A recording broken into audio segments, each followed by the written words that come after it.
지금부터 서울고등법원 2026로 648호 피고인 윤석열 등의 내란 우두머리 등 사건 재판을 시작하겠습니다.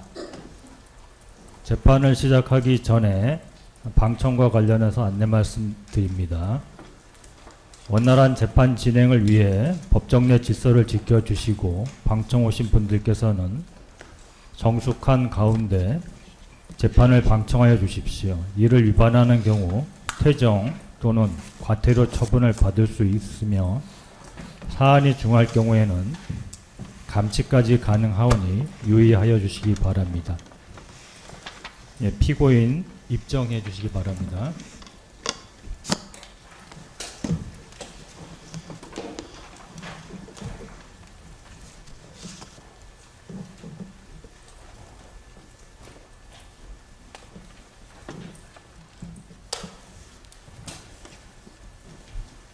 네, 다른 피고인들도 모두 입정하셨죠? 예. 예, 출석 확인해 보겠습니다. 먼저 특검 측 누가 출석하셨습니까? 네, 특별검사 측은 기재출한 지휘서에 따라서 특별검사의 지휘에 따라서 파견검사들 참석했습니다. 서성광, 구승기, 장지영, 전종택, 정기훈, 유승재 검사 출석했습니다. 예. 윤석열 피고인 변호인 누가 출석하셨습니까? 네, 위원석, 이경원, 이윤호, 김홍일, 배보윤, 송진호, 김계리 변호사 출석했고 배희철 변호사는 오후에 출석할 예정입니다. 예. 김영현 피고인 변호인 누가 출석하셨습니까? 네, 유승수, 연치현, 장주용, 이문수 변호사 출석했습니다. 예. 노상원 피고인 변호인, 노종래 변호사 출석했습니다. 예. 김용근 피고인 변호인, 네, 조성호 변호사 출석했습니다. 조지호 피고인 출석하셨습니까? 박성진 변호사 출석했는데 아직 지금 피고인이 아직 도착하지 않아서 조금만. 지금 일단 변호인은 누가 나오신 거죠? 박성진 변호사 출석했습니다. 예. 김봉식 피고인 변호인, 예. 윤승영 피고인 변호인, 예, 강한의 김준태 변호사 출석했고 오전 중에 남기정 변호사 추가로 출석할 예정입니다. 예. 목연태 피고인 변호인, 황재원 변호사 출석했습니다. 예.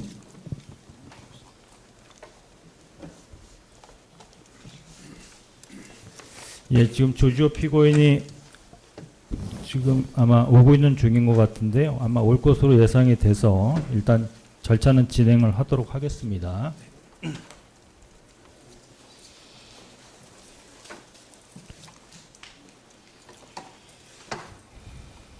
예, 먼저 분리되었던 피고인 윤석열, 김용현, 노상원, 김용근에 대한 변론을 병합하여 심리한다는 결정을 고지합니다. 이 사건에 대하여 내란, 외환, 반란 범죄 등의 형사 절차에 관한 특례법에 따라 전체 공판 기일에 대하여 재판 중계가 허가되어 재판이 중계되고 위 특례법에 따라 전체 공판 기일 심리의 전부가 속기, 녹음됨도 다시 한번 알려드립니다.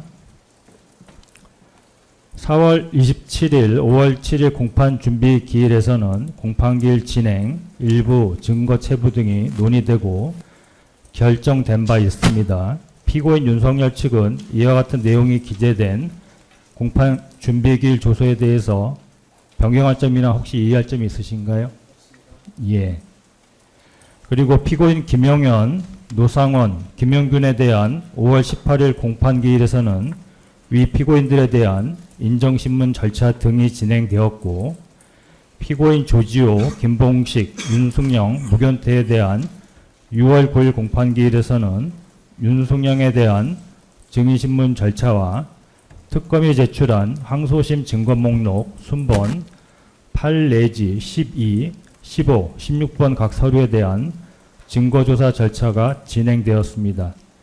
이와 같은 내용이 기재된 각 공판기일 조서에 대해서 변경할 점이나 이해할 점 혹시 있으신가요? 특검 측 뭐 특별히 없으시죠? 특검 측? 네, 없습니다. 예, 피고인 측 뭐 특별히 이해하실 피고인이 있으신가요? 특별히 없으시죠? 예.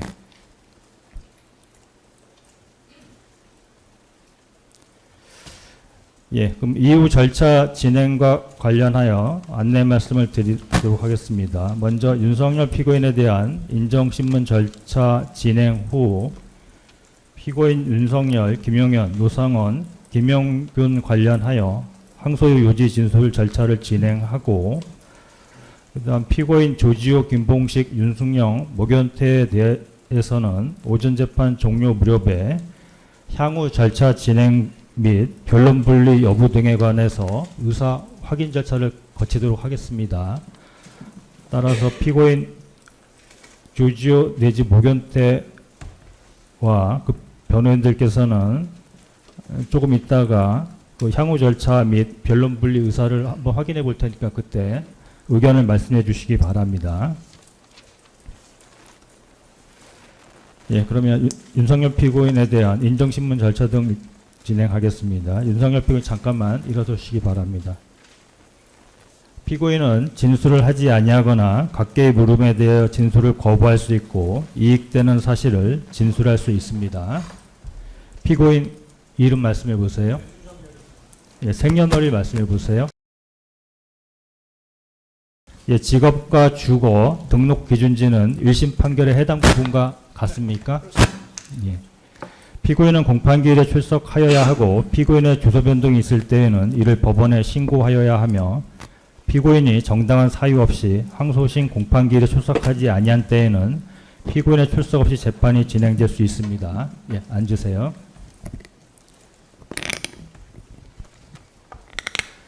예, 조지호 피고인 출석하셨습니까? 예. 예, 피고인 윤석열은 2026년 2월 19일 서울중앙지방법원에서 유죄 부분에 대하여 무기징역을 선고받았고 공소사실 중 일부에 대해서 이의무죄 판단을 받았습니다. 피고인은 이와 같은 원심 판결에 대해서 불복해서 항소하셨죠? 원심 판결에 대하여 특검도 항소한 사실 알고 있으십니까? 예. 예, 피고인 윤석열, 김용현, 노상원, 김용균에 대해서 항소 사건의 심리를 개시하겠습니다. 먼저 항소의 요지 진술 절차를 진행하도록 하겠습니다.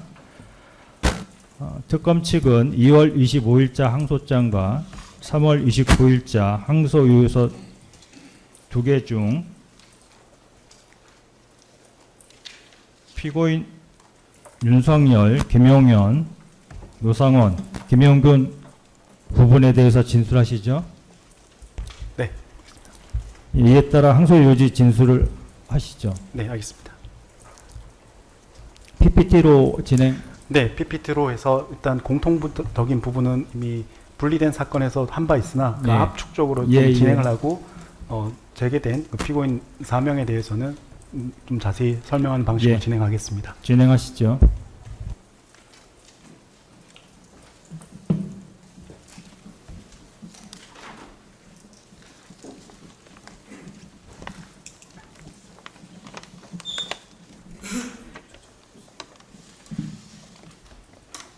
예, 잠시만요. 저 교부 좀 마치고 진행하겠습니다.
예, 진행하시죠.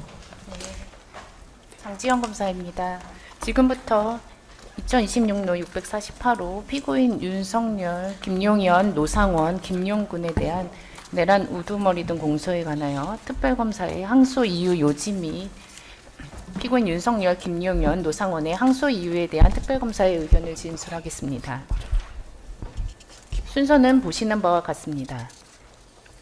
공소사실 요지입니다.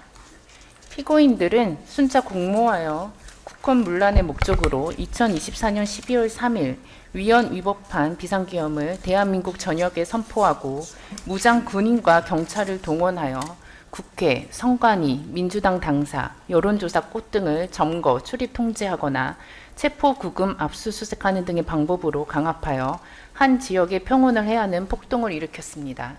이에 검찰은 우두머리 역할인 피고인 윤석열을 내란 우두머리죄 등으로 중요 임무에 종사한 나머지 피고인들을 내란 중요 임무 종사죄 등으로 각각 기소하였습니다. 원심 판결 요지입니다. 원심 판결의 요지는 보시는 바와 같습니다. 전체적인 항소 이유입니다. 내용은 보시는 바와 같습니다. 피고인들에게 공통되는 항소 이유에 대해 말씀드리겠습니다. 먼저 이 사건 비상계엄의 준비 시기와 목적을 판단함에 있어서는 참여자들 각자의 부인 취지 진술에 의존하기보다는 객관적인 자료인 여인영, 이진호의 휴대전화 메모, 노상원 수첩 등 문서와 이에 부합하는 제3자의 진술들에 대하여 충분한 증거 가치를 부여하고 그 증거들을 상호 관련시켜 종합적으로 평가하여야 하며 치밀하고 모순 없는 논증을 거쳐야 합니다. 이와 관련하여 최근 선고된 전 법무부 장관 박성재에 대한 내란 중요 임무 종사 등 사건에서 법원은 여인영 이진호의 휴대전화 메모와 노상원 수첩 내용의 증명력을 인정하고 그에 따라 피고인 윤석열 등이 2023년부터 내란을 준비한 사실 등을 인정한 바 있습니다. 원심이 인정한 사실관계에 따르면 피고인 윤석열이 2024년 11월 9일 오전 무렵 피고인 김용현과 통화한 이후 여인영이 체포 대상자 이재명, 한동훈, 우원식 등 14명의 명단을 메모하고 피고인 노상호는 안산 카페에서 정보사령관 문상호와 정보사 김모 대령을 만나 김모 대령에게 비상계엄 시 수행해야 할 임무가 기재된 문건을 전해주었습니다. 그리고 같은 날 저녁 국방부 장관 공감 모임에서 군 지휘관들이 피고인 윤석열의 비상계엄에 동조하고 참여할 것을 결의하는 등 이 사건을 모의하였는데, 그렇다면 원심이 인정한 사실관계에 의하더라도 피고인 윤석열 등은 늦어도 마지막 모임인 2024년 11월 9일 무렵에는 계엄군의 준비 태세, 출동 시기, 임무 범위 등 구체적인 실행 계획을 논의, 확정하고 결의하였음을 알 수 있습니다. 특히 원심이 인정한 바와 같이 피고인 윤석열이 2024년 12월 4일 01시 13분경 이진우에게 내가 선포하기 전에 병력을 미리 움직여야 한다고 했는데 다들 반대를 해가지고 일이 뜻대로 안 풀렸다 라고 발언한 사실을 종합하면 피고인 윤석열이 말하는 다들이 2024년 11월 9일 마지막으로 회합하였고 그 이전에 이미 부대 출동 계획에 관하여 구체적인 논의가 이루어진 것으로 보입니다. 여인영의 2024년 11월 5일자 휴대전화 메모를 보면 지읒, 티읒, 시옷, 비읍 공통된 의견임이라는 내용이 있습니다. 여기에 기재된 지읒은 정보사를, 티읒은 특전사를, 시옷은 수방사를, 비읍은 방첩사를 각 지칭합니다.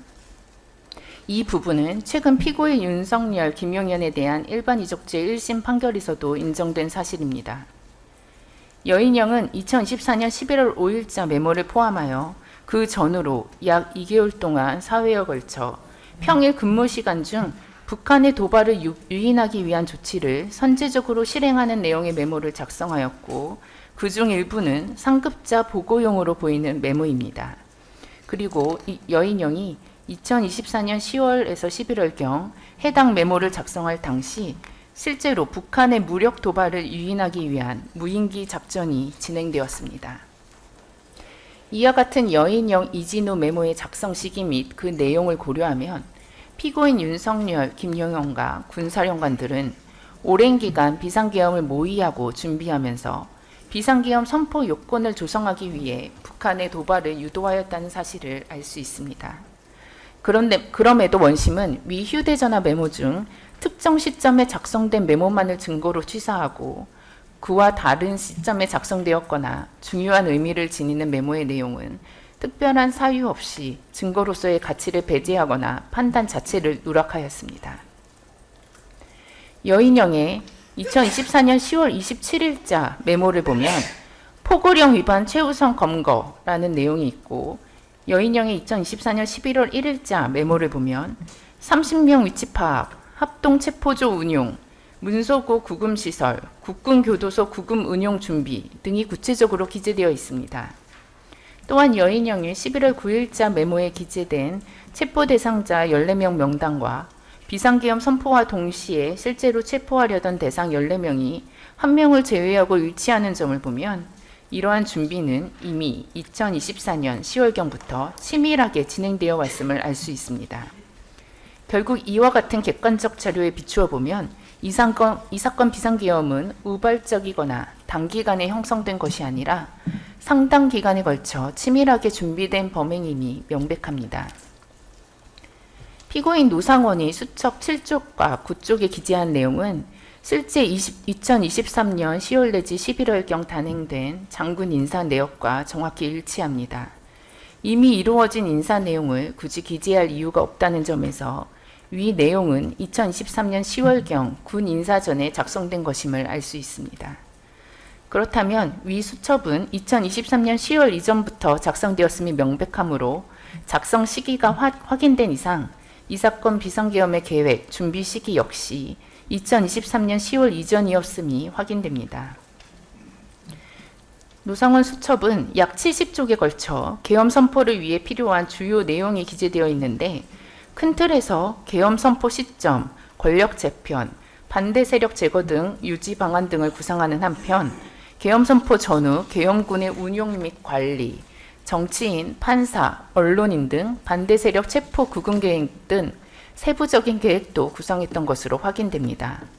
수첩의 내용은 실제 발행한 행태와도 정확히 일치합니다. 수첩의 명분, 침투 교전이라는 기재는 피고인 노상원이 2024년 9월 9일 사격자라고 폭파자라는 인원 7 내지 8명을 김모 대령에게 차출하도록 지시하고 비상계엄 선포 여건 조성을 위하여 북한의 무력 도발을 유인하는 여인영의 메모 기재와 일치합니다.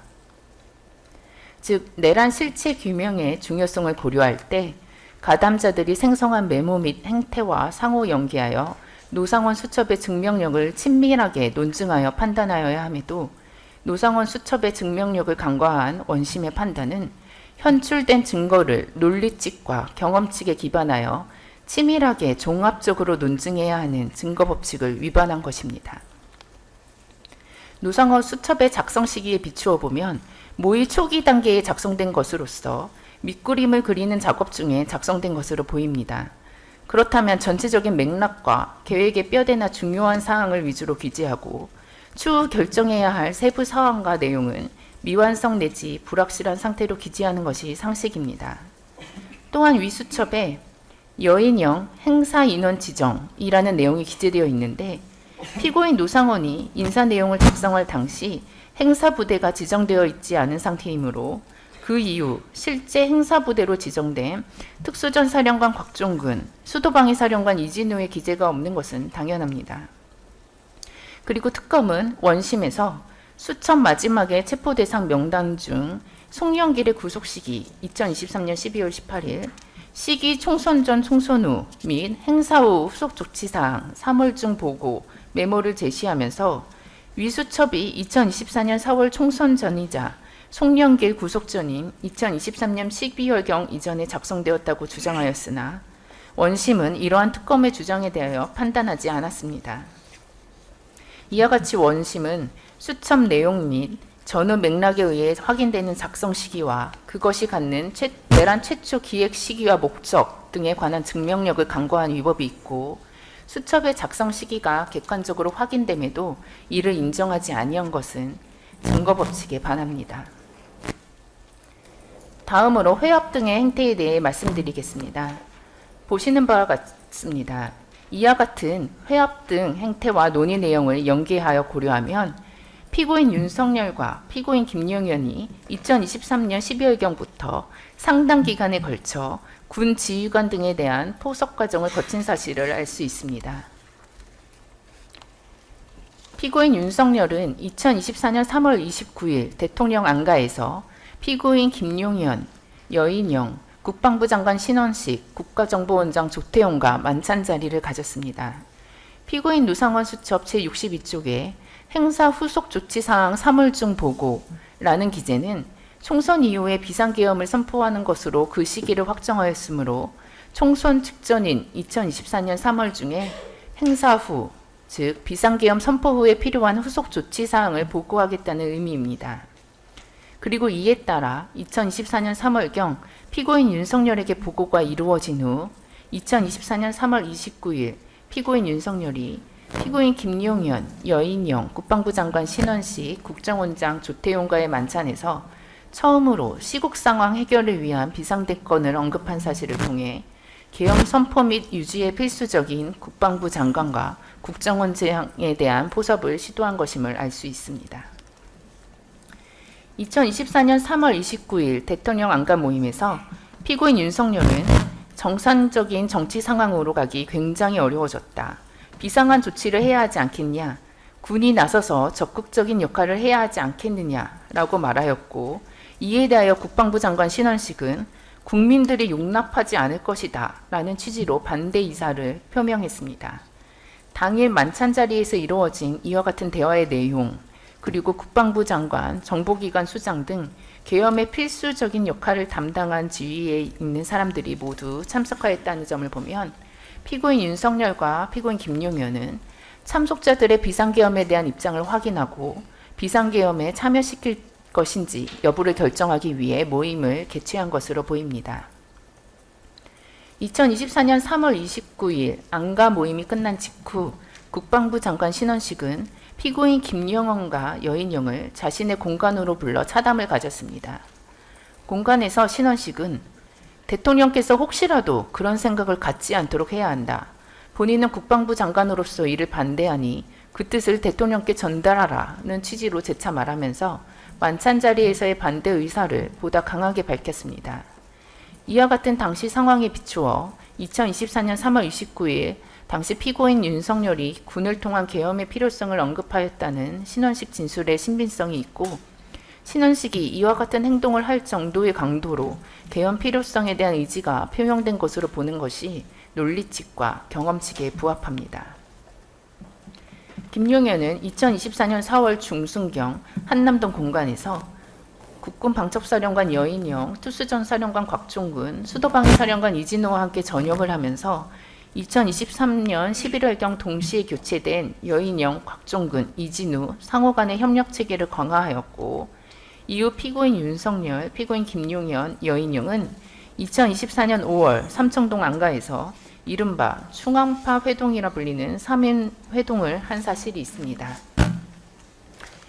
12.3 비상계엄에 가담한 주요 사령관인 여인영, 곽종근, 이진우가 2024년 5월경 강남 지역에서 모여 비상계엄의 현실성을 논의한 사실이 증거로 확인됩니다. 여인영은 원심 법정에서 위 모임 내지 그 무렵에 첫째, 평시계엄은 안 된다.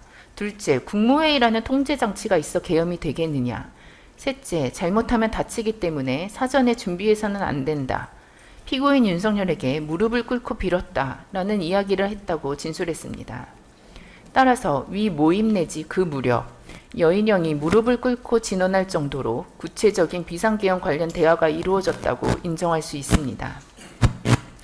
평시계엄은 안 되나는 발언이 있었다는 것의 의미는 전시 상황 등 비상계엄을 선포할 수 있는 군사적 여건을 조성할 필요가 있다는 취지로 진언한 것으로서 결국 피고인 윤석열, 피고인 김용현, 여인영 모두 비상계엄 선포를 위해서는 북한의 무력 도발을 유도하여 비상계엄을 선포할 수 있는 전시 상황 조성이 필요하다는 점에 대한 공감대가 형성되었음을 의미한다고 할 것입니다.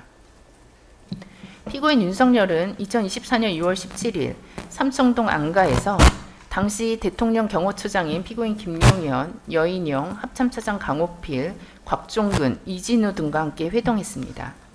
위 자리에서 피고인 김용현이 여인영, 이진우, 곽종근, 강호필에 대해 이 4명이 대통령께 충성을 다하는 장군이다 라고 말한 것은 이 회동이 비상계엄 가단자를 규합하고 포섭하기 위한 과정이었음을 방증합니다. 한편 피고인 윤석열이 2024년 7월 하와이 순방 당시 강호필을 따로 불러 군이 참여를 해야 하는 것 아니냐는 등 시국 상황과 관련된 발언을 지속하였고, 이에 강호필은 순방에서 귀국한 직후 신원식과 합참의장 김명수에게 피고인 윤석열의 발언에 대해 보고하며 전역을 희망한다는 의사를 밝혔고, 자신은 비상계엄에 참여할 의사가 없다는 의사를 밝힌 사실이 있습니다. 이를 기화로 강호필은 비상계엄 준비 과정에서 제외되었고, 이러한 내용은 당심에서 추가 증거를 통해 구체적으로 입증하도록 하겠습니다. 2024년 7월경 피고인 윤석열이 해외 순방을 다녀온 이후 피고인 윤석열, 피고인 김용현, 여인영은 2024년 8월경 대통령 관저에서 3인 회동을 진행하였습니다. 위 모임 직후인 2024년 8월 12일 피고인 김용현이 국방부 장관으로 지명되었다는 점을 고려하면 위 모임은 2024년 7월경 하와이 순방에서 피고인 윤석열의 비상계엄 관련 발언을 강호필로부터 보고받은 신원식이 피고인 김용현에게 강하게 이의를 제기하며 반대하자 임박한 비상계엄 준비를 위하여 국방부 장관 교체를 논의한 자리로 보는 것이 상당하고, 이러한 내용은 당심에서 추가 증거를 통해 구체적으로 입증하도록 하겠습니다. 피고인 김용현은 2024년 9월 6일 국방부 장관으로 취임하였습니다. 그 이후 피고인 노상원은 소위 보안 손님이라 불리는 비공식적인 방법으로 국방부 장관 공관을 드나들었습니다. 그리고 피고인 김용현의 국방부 장관 취임 직후인 2014년 9월 9일 피고인 노상원은 정보사 중앙신문단장에게 특수요원 중 사격과 폭발을 잘하는 인원 7 내지 8명을 추천해달라고 지시했습니다. 본격적으로 비상계엄의 실행을 준비한 것입니다. 피고인 윤석열과 국방부 장관에 취임한 피고인 김용현은 2024년 10월 1일 국군의 날 행사 이후 대통령 관저에서 12.3 비상계엄에 참여한 3명의 장군인 여인영, 곽종근, 이진우와 함께 회동했습니다. 회합은 티읕, 시읒, 비읍으로 한정한다는 여인영 메모의 기재와 같이 국군의 날 행사 이후 대통령 관저에서 이루어진 만찬에 티읕, 특정사령관 곽종근, 시읒, 수도방위사령관 이진우, 비읍, 방첩사령관 여인영만 참석한 것입니다. 회합의 참석자인 곽종근은 10월 1일 회합에서 비상계엄 선포 시 출동한 부대와 장소 등이 특정되었다고 진술하였습니다. 비상계엄 선포를 전제로 구체적인 출동 부대와 출동 대상을 논의하는 등 비상계엄 계획이 구체화된 것이고, 위와 같은 비정상적인 회합 이후 곧바로 피고인 김용현은 무인기 작전을 시행할 것을 지시하여 북한의 무력 도발을 유도하기도 하였습니다. 결국 10월 1일 회합을 통해 북한이 도발할 경우 곧바로 비상계엄을 선포하는 계획이 구체적으로 확정되었던 것입니다. 최근 피고인 윤석열 및 김용현에 대한 일반 이적죄 등 1심에서 위와 같은 무력 도발 유도는 결국 이 사건 비상계엄을 선포하기 위한 목적으로 시도되었다는 사정이 인정되기도 했습니다. 수방사령관 이진우는 2024년 10월 7일 휴대전화에 피고인 김용현에게 보고하는 2장 분량의 메모를 작성했습니다. 메모를 보면 앞서 1병비당의 2개 특임대대와 함께 유사시 대통령실을 수호하고 계엄 임무를 수행하는 실제 부대들이라고 기재되어 있는데, 이 메모는 사전에 방첩사의 계엄 관련 매뉴얼에도 없는 수방사 대테러 부대인 제1경비단 특임대대가 계엄군으로 지정되었음을 입증하는 자료입니다. 특히 이진우가 계엄 시 방첩사를 지원하여 합동수사 예정이라고 기재한 것은 2024년 10월경 당시 비상계엄 선포를 전제로 방첩사와 수방사의 합동수사까지 예정되어 있었음을 의미한다고 볼 수 있습니다. 여인영의 2024년 10월 18일자 메모는 북한을 상대로 단기간에 효과를 볼 수 있는 천재 1호의 기회를 찾아 공략해야 한다는 목표를 설정하고, 이를 위해 불안정한 상황을 조성하거나 이미 조성된 기회를 포착해야 한다면서 북한의 도발을 유도해 불안정 상황을 만들어야 한다는 방향을 제시하고 있습니다. 이는 2024년 10월 1일 비상계엄 선포 계획이 구체화되자 평시 계엄은 현실성이 없으니 북한의 도발을 유도하여 전시 상황 등 비상계엄을 선포할 수 있는 여건을 조성해야 한다는 합의사항을 메모 형식으로 다시 한번 정리하여 피고인 윤석열과 피고인 김용현에게 보고한 것으로 봄이 타당합니다. 그리고 여인영의 메모에는 적의 전략적 무력 시위 시 이를 군사적 명분화할 수 있을까라는 내용이 확인됩니다. 여인영이 이 메모를 작성한 2024년 10월 23일경 무렵에는 드론사가 무인기를 평양에 침투시켜 심리전단을 살포하였으나 북한이 직접적으로 도발을 하지는 않은 상황이었습니다. 이와 같은 메모의 흐름을 볼 때 북한이 무력 도발로 대응하지 않자 여인영이 계속하여 비상계엄 선포 요건을 어떻게 조성할 수 있을지에 관한 메모를 작성했음이 확인됩니다. 2024년 11월 9일 피고인 윤석열, 피고인 김용현, 그리고 여인영, 곽종근, 이진우의 모임이 예정되어 있었습니다. 피고인 김용현은 그 3일 전인 2024년 11월 6일 여인영을 국방부 장관 집무실로 따로 불렀습니다. 여인영이 2024년 11월 6일 피고인 김용현 독대 직전 작성한 11월 5일자 메모에는 호기를 잡도록 오판하지 않도록 직원들임, 적은 매우 수세적임, 끝으로 치닫고 있음, 기다리면 기회가 올 것임 이라고 기재하였고, 호기를 잡아야 한다고 하면서 적, 즉 북한이 끝으로 치닫고 있기 때문에 기다리면 기회가 올 것이라고 말하고 있습니다.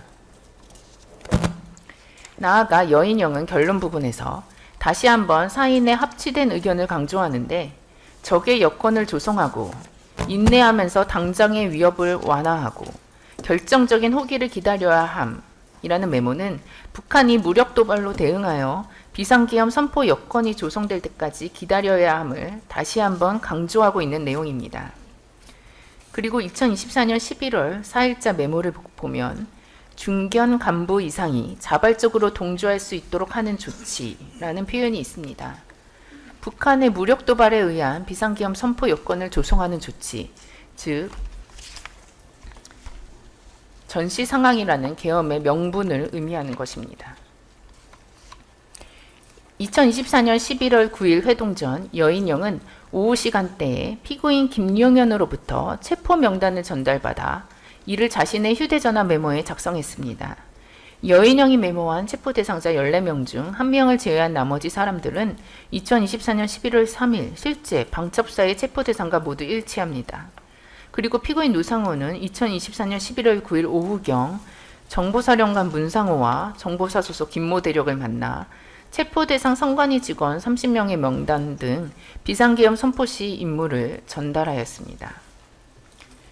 그리고 2024년 11월 9일 저녁 피고인 윤석열과 김용현, 여인영, 이진우, 곽종근이 또다시 회합했습니다.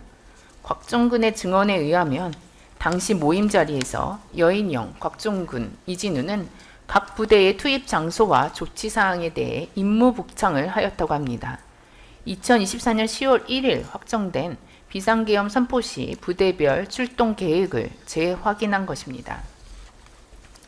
한편 이진우는 피고인 윤석열 등과의 2024년 11월 9일 만남을 전후로 국회의사당, 한동훈 당 게시판 조작, 국민의힘 당 게시판 조작 등을 검색했습니다. 또한 이진우는 2024년 11월 9일 회합 이후 수방사 예하 부대 지휘관들에게 북한의 도발 가능성이 매우 크다며 대응 준비 태세를 강화할 것을 지속적으로 지시하기도 했습니다. 피고인 김용현은 2024년 9월경 진행된 국방부 장관 후보자 인사청문회에서 당시 제기된 비상계엄 준비 의혹에 대해 지금 이런 우리 대한민국의 상황에서 과연 계엄을 한다 그러면 어떤 국민이 용납을 하겠습니까? 그리고 군도 따르겠습니까? 라며 평시 계엄이 선포될 경우 국민들의 공감대를 얻기 불가능하고 군 병력을 동원하는 것 또한 불가능하다는 평소 인식을 드러냈습니다. 이러한 맥락에 비춰보면 피고인 김용현, 여인영은 피고인 윤석열과 비상계엄 계획 등을 논의하며 평시에 계엄을 선포할 경우 국민들의 반발과 군인들의 소극적인 태도로 인해 비상계엄이 실패할 우려가 있기 때문에 전시 상황을 조성함으로써 비상계엄의 명분을 확보하고자 하였음을 합리적으로 추론할 수 있습니다. 피고인 윤석열, 피고인 김용현이 북한의 무력 도발을 유도하여 비상계엄 선포 요건을 조성하려고 한 계획은 피고인 노상원 수첩에서도 다수 등장합니다. 피고인 노상원은 자신의 수첩에 비상계엄 선포 시기, 비상계엄 선포 후 정치인 체포, 구속 방법, 총선 결과에 따른 비상계엄 선포 가부 등을 기재해 놓았습니다. 특히 명분, 침투 교전, 교전 중이라는 기재는 표현 그대로 비상계엄을 위한 명분, 이를 위한 침투와 교전, 교전 중 비상계엄 선포를 의미한다고 볼 수밖에 없고 D-1 내지 10 명분이라고 또다시 명분을 강조하고 있습니다. 이는 피고인 노상원 또한 군을 동원하기 위해서는 명분을 조성할 필요가 있다고 판단하였다는 것입니다. 명분, 침투 교전, 교전 중이라는 노상원 수첩의 기재는 적의 도발이 우선 전시 또는 경찰력으로 통제되지 않는 상황이 와야 함이라는 여인영의 휴대전화 메모와 일치하는데 비상계엄 핵심 가담자들이 동일한 취지를 자신의 수첩과 휴대전화에 각각 기재해 놓았다는 것을 단순한 우연으로 보기는 어려울 것입니다. 피고인 윤석열, 피고인 김용현, 여인영은 2024년 11월 30일 18시경부터 23시경까지 비상계엄 논의를 위한 3인 회동을 하였습니다. 피고인 김용현은 그 과정에서 여인영에게 계엄을 통해 선관위와 여론조사꽃 등의 부정선거와 여론조작의 증거를 밝혀내면 국민들도 찬성할 것이고 국군 통수권자인 대통령이 하시는 일이니 전혀 문제가 없다는 취지로 말했습니다. 이는 무인기 작전 등을 통해 수차례 북한의 무력 도발을 유도하였으나 뜻대로 되지 않아 전시 계엄을 위한 여건이 조성되지 못하자 부정선거 등을 핑계로 평시 상황에 비상계엄을 선포하기로 결정한 것입니다. 물론 여러 객관적 사실관계를 고려하면 설령 피고인 노상원 수첩의 존재를 배제하더라도 권력의 독점 유지라는 비상계엄의 목적은 인정됩니다. 특히 원심은 입법권과 사법권을 장악하고자 한 사실과 상당 기간 동안 국회의 권능 행사를 불가능해 하려는 목적 모두를 인정하였는 바 입법권과 사법권의 장악 목적이라는 것이 바로 권력 독점 목적을 뜻하고 이를 상당 기간 유지하려는 의도가 있었다는 점을 원심도 인정한 이상 원심은 결국 피고인 윤석열 등의 권력 독점 및 유지 의도를 인정한 것과 다름없습니다. 그럼에도 불구하고 공소사실 중 해당 부분을 이유무죄로 판단한 것은 사실 오인 및 이유 모순에 해당합니다. 앞서 말씀드린 여인영, 이진우의 휴대전화 메모, 피고인 노상원의 수첩, 피고인 윤석열들과 가담자들의 회합 행태를 통해서도 피고인 윤석열이 2023년 10월경 이전부터 비상계엄을 준비한 사정이 확인됩니다.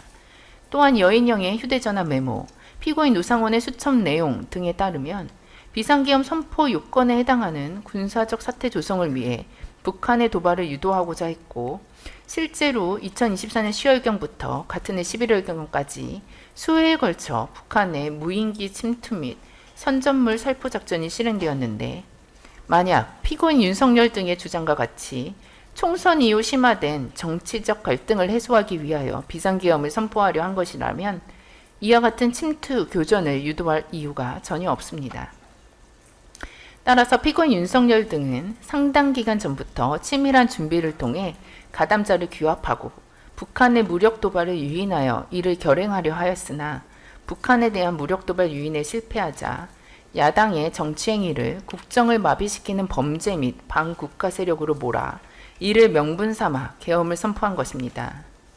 이와 같은 사정에 더하여 내란 공범 사이에 장기간 권력을 향유하고자 했던 계엄의 요인, 10월 유신 등 역사적 경험, 제거 대상으로 삼은 반대 세력 명단, 부정선거 사건 조작 계획 등의 사정을 모두 종합적으로 고려하면 이 사건 비상계엄은 모든 국가 권력을 독점하고 이를 계속 유지하고자 했던 것임이 명백합니다.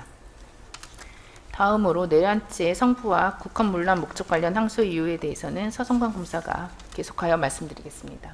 네, 서성관 검사입니다. 계속해서 내란죄 성부와 국헌문란 목적 관련 항소 이유제를 간략히 설명드리겠습니다. 이른바 5.17 내란 사건에 대한 대법원 전원 합의체 판결은 비상계엄의 선포나 확대 조치가 국헌문란의 목적을 달성하기 위하여 행하여진 경우에는 비상계엄 선포나 확대 조치 자체로 내란죄 성립이 가능하다는 법리를 정립하였습니다. 즉 이에 따르면 비상계엄 선포나 확대 조치의 법률 효과인 법과 제도에 따른 헌법과 법률 또는 헌법기관의 기능 소멸 정지도 내란죄에서 말하는 폭동행위이므로 비상계엄 선포행위 자체로 내란죄의 성립이 가능하다는 것입니다. 그리고 이 사건 원심이 인정한 사실관계와 원심이 인용한 위 전원합의체 판결의 법리를 종합하면 원심은 국한문란의 목적을 달성하기 위해 행하여진 이 사건 비상계엄 선포는 그 자체로 내란죄에 해당한다는 판단을 하였어야 합니다. 그럼에도 이 사건 원심이 요건을 갖추지 못한 이 사건 비상계엄의 선포가 곧 내란죄에 해당한다고 볼 수 없다는 취지로 판단한 것은 전원합의체 판결의 취지에 위배됩니다. 비상계엄 선포 당시 일반적 상식과 법 감정을 지닌 국민 누구에게나 일견 국가 비상사태가 발생하지 않았거나 그 실체적 요건을 구비하지 않았음이 명백한 경우, 즉 위헌 위법함이 누구에게나 일견 명백한 비상계엄 선포라면 선포권자가 명목상 앞세운 비상계엄의 선포가 어떠하든 그 진정한 목적과 의도는 궁극적으로 헌법과 계엄법에 명백히 반하는 위헌 위법적인 방법으로 평상시 헌법 질서나 국가 작동 원리, 헌법상 국민의 기본권 보장 등을 정지 배제한 상태에서 국가를 통치하려는 것, 즉 국헌문란으로 귀결될 수밖에 없을 것입니다. 이러한 사항이 바로 전원합의체 판결이 정립한 국헌문란의 목적을 가진 자가 그 목적 달성을 위해 비상계엄을 이용함으로써 내란죄에 해당하는 경우라고 할 것입니다. 따라서 위헌 위법함이 누구에게나 일견 명백한 비상계엄이 선포된 경우에는 본질적으로 비상계엄에 내재된 강압적 법률 효과는 합법의 영역과 그 한계를 넘어 위헌 위법적인 국헌문란 행위로 귀결되고 그 자체로 내란죄의 구성요건을 모두 충족한다고 보아야 합니다. 헌법 제77조와 계엄법 제2조 등은 비상계엄의 상황적 요건과 군사상 필요와 같은 비상계엄의 필요적 요건을 규정하고 있습니다. 그런데 이는 모두 객관적으로 외부에 뚜렷이 드러난 현실화된 상태를 전제로 하는 것입니다. 따라서 계엄 선포 대상 지역 내에 있는 일반적 상식과 법 감정을 지닌 국민이라면 비상계엄 선포 당시 객관적으로 외부에 드러난 치안, 사회 질서 상황 내지 정치 상황, 비상계엄 선포권자가 내세운 계엄의 사유 등을 모두 종합하여 비상계엄의 상황적 요건과 필요적 요건이 구비되었는지에 대해 손쉽게 인식하거나 판단할 수 있을 것입니다. 비상계엄의 상황적 요건이 현실적으로 발생하였다거나 그 필요성이 요구된다고 볼 만한 어떠한 객관적 외부 사정이 없음에도 특정인이나 특정 집단만이 인식하는 자의적인 사유로 비상계엄이 선포되었다면 평균적인 법 감정을 가진 사회 일반인이라면 누구나 일견하여 그 비상계엄의 상황적 요건과 필요적 요건이 구비되지 않았음을 명백하게 인식할 수 있다고 할 것입니다. 그런데 이 사건 비상계엄 선포 시 사회 질서 상황과 피고인 윤석열이 비상계엄 선포 담화에서 밝힌 명목상의 선포 이유 등을 종합하면 일반적 상식과 법 감정을 가진 국민이라면 이 사건 비상계엄이 전시사변 또는 이에 준하는 상황과 같은 상황적 요건과 군사상의 필요나 공공의 안정 질서가 필요하다는 등의 필요적 요건이 갖추어지지 않았음을 일견하여 명백하게 인식하거나 판단할 수 있었습니다. 그렇다면 이 사건 비상계엄 선포는 위헌 위법함이 누구에게나 일견 명백한 비상계엄 선포로서 합법의 영역과 한계를 넘은 위헌 위법적인 국헌문란 행위이므로 그 선포행위 자체로 내란죄의 구성요건인 국헌문란의 목적과 폭동행위를 모두 충족합니다. 형법 제91조는 국헌을 문란한 목적에 대해 규정하고 있는데 여기에는 사실상 상당 기간 동안 그 기능이나 권능을 정지 또는 배제하거나 제대로 작동할 수 없게 하려는 목적까지 포함된다고 보아야 합니다. 그런데 원심은 의회, 정당제도, 영장주의 소멸, 언론 출판에 대한 허가 검열, 헌법상 표현, 직업선택, 신체의 자유, 단체행동권 등 헌법과 법률의 기능을 소멸시킬 목적, 즉 형법 제91조 제1호에 규정된 국헌문란 목적의 존부에 대한 판단을 유탈하였습니다. 뿐만 아니라 헌법에 의하여 설치된 선관위를 강압에 의하여 그 권능 행사를 불가능하게 하려는 목적에 대해서도 판단하지 않았습니다. 이 사건의 경우 위헌 위법함이 일견 명백한 이 사건 비상계엄의 선포행위, 위헌 위법함이 명백한 포고령의 공고행위, 비상계엄 및 포고령에 근거하여 군병력 및 경력을 동원하여 국회를 봉쇄한 행위, 주요 정치인 등에 대한 군경 합동 체포주 운영 시도 행위, 선관위를 장악하거나 서버 탈취를 시도하는 등의 행위는 모두 헌법과 법률의 기능을 소멸하거나 헌법기관의 권능 행사를 불가능하게 하는 국헌문란 행위로서 내란죄에서의 폭동행위에 해당합니다. 특히 피고인 윤석열이 국회 무력화 의지를 드러낸 비상계엄 선포 담화문의 내용 중 반국가 세력인 국회, 거대 야당을 척결하겠다는 부분과 헌법이 보장하는 의회, 정당, 지방자치제도, 헌법상 기본권, 영장주의 등을 배제하는 내용이 포함된 위헌위법한 포고령의 내용은 더욱 주목하여 고려해야 할 것입니다. 따라서 피고인들의 당시 군병력의 실제 활동 상황에 대한 현실적 인식뿐만 아니라 위와 같은 폭동행위 및 그와 관련된 재반 사정에 대한 피고인들의 개별 인식 사항도 피고인들의 국헌문란 목적을 판단함에 있어 중요한 간접 사실이므로 반드시 고려하여야 합니다. 그럼에도 원심은 극히 일부의 사실관계 또는 판단 기준에 불과한 군병력의 국회 투입 및 국회 제한 목적을 피고인들이 현실적으로 인식하였는지 여부만을 피고인들에 대한 국헌문란 목적의 존부를 판단하였습니다. 이러한 원심의 판단에는 판단 유탈 또는 심리미진에 따른 사실오인의 위법 내지 법리 오해가 존재합니다. 증거 배제 결정에 관한 항소이해는 보시는 바와 같습니다. 다음으로 피고인 김용군에 대한 항소이해에 대해서 말씀드리겠습니다. 우선 피고인 김용군이 피고인 노상원의 군사경찰 선발 목적을 알았는지 여부를 살펴보겠습니다. 당시 피고인 노상원은 이미 전역한 지 5년 이상이 지난 예비역 신분으로 피고인 노상원의 지위와 신분, 군경력 이력 등을 종합할 때 피고인 노상원이 국방개혁을 추진하거나 국방개혁의 실무를 담당하고 있다는 말을 했다는 것을 믿기 어렵습니다. 그 외에 피고인 김용군의 계속된 진술번복 태도를 고려하면 군사경찰 면당 작성 목적이 국방개혁 관련 목적과 무관한 것은 명백합니다. 또한 피고인 김용군은 2024년 12월 3일 롯데리아 회동에서 피고인 노상원으로부터 수사단 명단을 받고도 놀라거나 특별히 항의하지 않았음이 CCTV 영상에서 드러났습니다. 또한 당시 동석하였던 이기갑 여단장, 구삼의 준장과 국방부 전자권 전환 TF장, 방정환 준장의 증언에서도 확인되었습니다. 그리고 피고인 김용군은 군사경찰 명단을 작성하는 과정에서 그 명단에 포함된 대상자들에게는 그 의사를 확인하거나 혹은 명단 포함 여부를 알려주지 않았습니다. 이는 피고인 노상원이 비상계엄 선포 시 활용하기 위한 부정한 목적으로 군사경찰 추천을 요청한다는 사실을 잘 알고 있었기 때문에 대상자들의 의사를 확인하거나 명단 포함 여부에 대해 알려주지 못하였던 것입니다. 이와 같은 사정을 종합하면 피고인 김용군은 2024년 12월 3일 이전에 이미 피고인 노상원이 비상계엄 선포 후 선관위의 부정선거 수사를 진행하기 위해 군사경찰 선발을 요청하고 있다는 사실, 즉 그 선발 목적을 알고 있었다고 보아야 합니다. 한편 정모사 김모 대령의 원심 법정 증언에 따르면 피고인 노상원이 2024년 11월 9일 김모 대령에게 준 계엄시 임무지시 문건에 수사 1부장이 예비역 김모 대령으로 기재되어 있었습니다. 피고인 김용군이 2024년 11월 6일경 피고인 노상원에게 군사경찰 명단을 제공해줄 당시부터 이미 피고인 노상원은 피고인 김용군에게 제2수사단 수사 1부장직을 맡길 계획이었습니다.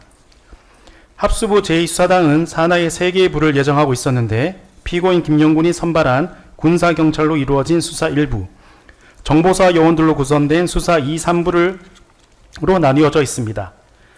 정보사 부대원으로 구성된 수사 2, 3부는 비상계엄 선포 다음 날 06시 30분경까지 과천중앙선관위로 출동한 뒤 그곳 직원들의 신병을 확보하여 이들을 수도방위사령부 비원 벙커에 구금할 계획이었습니다.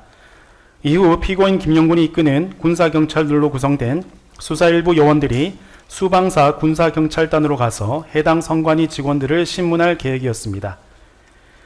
그리고 피고인 노상원이 수사 2, 3부장을 맡을 예정이던 정보사 김모 대령, 정모 대령을 비상계엄 전부터 수에 접촉하며 구체적인 임무와 목적을 지시한 점을 고려할 때 피고인 노상원은 피고인 김용군에게도 군사경찰 추천을 요청한 뒤 2024년 12월 3일 롯데리아 회동시까지 군사경찰의 임무와 구성 목적 등에 관해 여러 차례 설명하였을 것으로 봄이 타당합니다. 따라서 2024년 12월 3일 롯데리아 회동 당시 피고인 김용군은 군사경찰 명단의 활용 목적과 비상계엄 관련 임무를 처음 들은 것이 아니었고 그 임무를 재확인한 것이었습니다. 이는 CCTV 영상과 당시 동석하였던 구사매 등의 증언으로도 확인됩니다.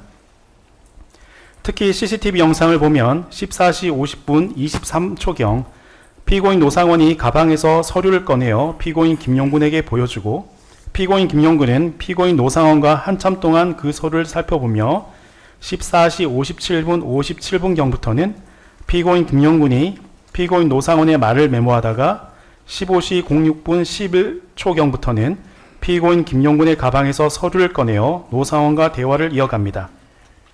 이러한 사정과 함께 당시 동석하였던 구사매와 방정환의 원심 증언과 구사매 작성 메모지 내용을 종합하면 피고인 김용군은 당시 전체 선관위 폭동 계획을 인지한 상태에서 합수부 제2수사단 수사 1부장 임무 수행을 준비하고 있었음을 알 수 있습니다.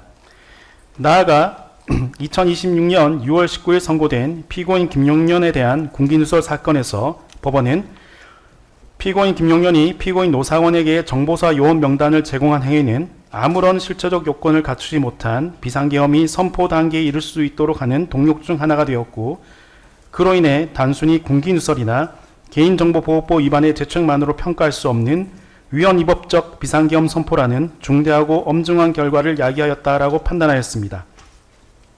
이와 같은 취지와 맥락을 고려해 볼 때 피고인 김용군이 비상계엄 선포 시 합수부 제1수사단 2수사단 수사 1부장으로서 선관위를 상대로 부정선거를 수사하기 위한 수사 인력인 군사경찰 명단을 피고인 노상원에게 제공한 행위 역시 위헌위법함이 일견 명백한 이 사건 비상계엄이 선포되기에 이를 수 있도록 하는 동력 중 하나로 평가할 수 있으므로 내란 중요 임무 종사 행위로 평가함이 마땅합니다.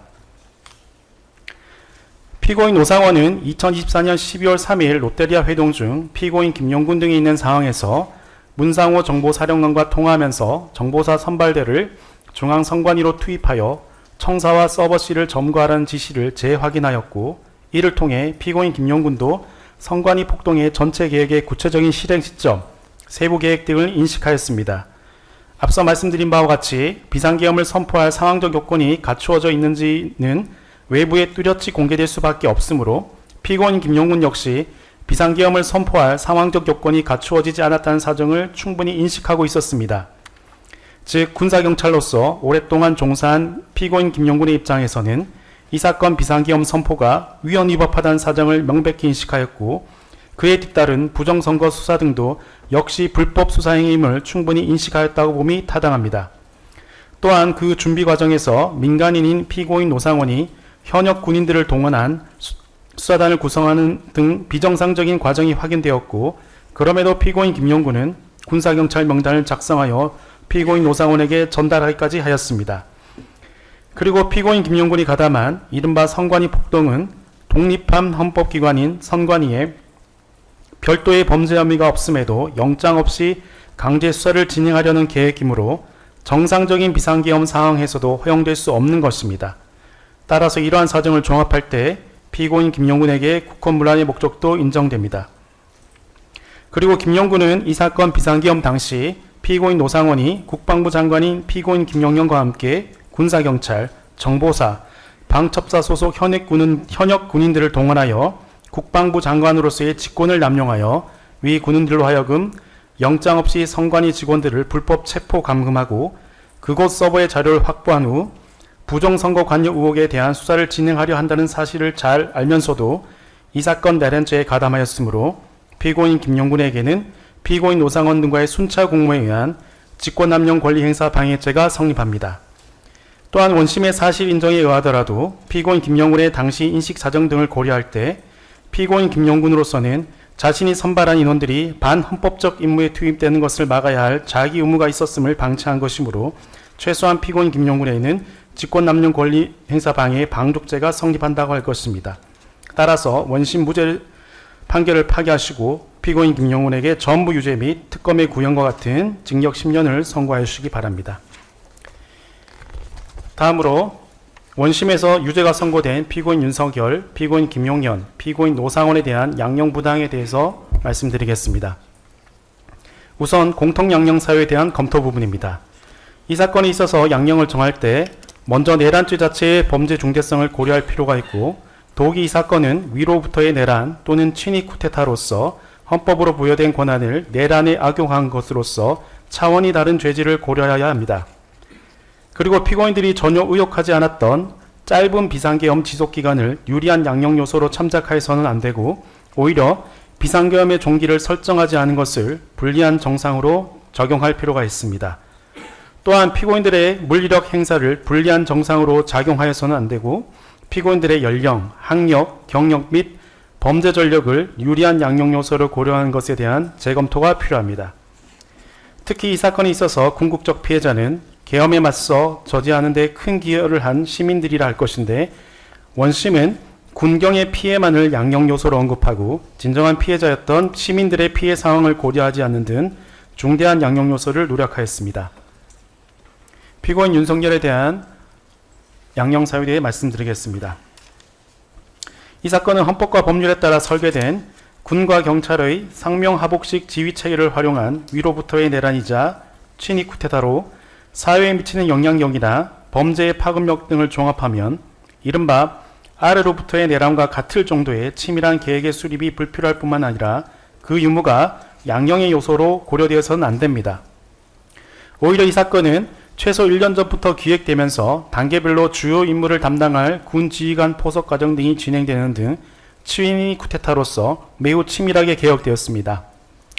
한편 피고인 윤석열이 2024년 12월 4일 공안시 06분경 수방사령관 이진우에게 총을 쏴서라도 문을 부수고 들어가라 라고 한 것은 실탄의 사용을 허가하는 지시로 봄이 상당합니다. 따라서 물리력 행사를 자제하였다는 사정을 유리한 요소로 참작한 원심의 판단은 양형 판단 과정에서의 사신 오인에 해당합니다. 이 사건은 헌법 수호 의무를 지는 최고위 공무원인 대통령에 의한 위로부터의 내란으로서 피고인 윤석열은 그 지위와 경력 등을 이용하여 이 사건 범행을 저질렀고 내란죄의 특성상 재범을 상정하기 어렵습니다. 또한 통상 형사재판에서 고령이라는 양형 사유는 유기징역형을 선고할 경우 선고할 유기징역형과 피고인의 여명 연수를 비교하여 실효적인 유기징역형을 산정하기 위해 고려되는 것이지 단순히 범행 당시 고령이었다는 사정만으로 유리한 양형 요소로 고려하지 않습니다. 그럼에도 원심은 피고인 윤석열에게 무기징역형을 선고하면서 사형이나 무기징역형에서 고려할 이유가 없는 고령을 유리한 양형 사유로 참작하였고 그 외 피고인 윤석열의 학력, 경력, 범죄 경력을 유리한 양형 요소로 고려하였는데 원심의 판단은 부당함으로 시정되어야 할 것입니다. 오히려 이 사건에 대해 아무런 사과나 반성함이 없이 아직까지도 정당한 비상계엄이라고 주장하면서 이 사건을 사법의 장이 아닌 정치의 장으로 끌고 가 국민 분열을 야기 조장하는 등 범행 후의 정황도 매우 좋지 않음에도 원심은 이를 정당하게 평가하지 않았습니다. 다음으로 피고인 김용련에 대한 개별적인 양형 사유입니다. 말씀드린 바와 같이 피고인 윤석열이 수방사령관 이진우에게 총을 쏴서라도 문을 부수고 들어가라라고 한 것은 실탄의 사용을 허가하는 지시로 봄이 상당하고 피고인 김용련은 이를 제지하지 않았습니다. 물리력 행사를 자제하였다는 사정을 유리한 요소로 참작한 원심의 판단은 양형 판단 과정에서의 사실 오인에 해당합니다. 또한 피고인 김용련의 학력, 경력, 범죄 경력, 연령 등을 유리한 양형 요소로 고려한 원심의 판단은 부당합니다. 더욱이 피고인 김용련과 원심에서의 변호인들은 원심 재판부, 특별검사와 특별검사부, 파견검사 및 증인을 이유 없이 비난하고 수감 상태임에도 계엄이 정당하는 입장을 외부에 유포하여 국민 갈등을 조장함과 동시에 공범들에게 진술 가이드라인을 제시하였으며 그 책임을 후배 국민들에게 떠넘기려는 태도를 보였고 증거인부를 미루며 무의미한 증거를 제출하거나 같은 내용의 의견을 재판 과정에서 반복하여 주장하는 방법으로 재판을 지연시키는 등 대한민국의 법질서와 사법부를 경시하는 태도를 보였습니다. 그 과정에서 가장 피해자인 시민, 군경에 대하여는 사과의 발언을 하지 않았고 최종 변론 때까지도 반성의 모습을 전혀 보이지 않았으니 이 점도 고려해 주시기 바랍니다. 다음으로 피고인 노상원에 대해 개별적 양형 사유에 대해 말씀드리겠습니다. 피고인 노상원은 제2수사단 구성과 중앙선관위 등 점거, 서버 반출 및 주요 직원 등 체포 시도 부분에 있어서 전권을 부여받았고 계엄 관련 문건 작성에 관여하는 등 피고인 김용련과 주도적으로 이 사건 비상계엄을 준비하였습니다. 피고인 노상원은 피고인 김용련에 버금가는 역할을 하였으므로 피고인 김영현과 대등한 정도의 책임을 물어야 합니다.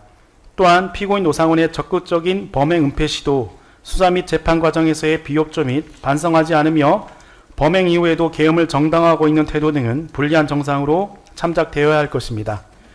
이상과 같이 원심의 양형을 정할 때 필요적으로 고려할 사항을 고려하지 않았을 뿐만 아니라 원심이 스스로 인정한 사항들에 대해 상응하게 반영하지 않아 해당 사항들을 피고인들에게 유리한 혹은 불리한 점으로 잘못 적용하여 양형 평가를 그르친 잘못이 있습니다.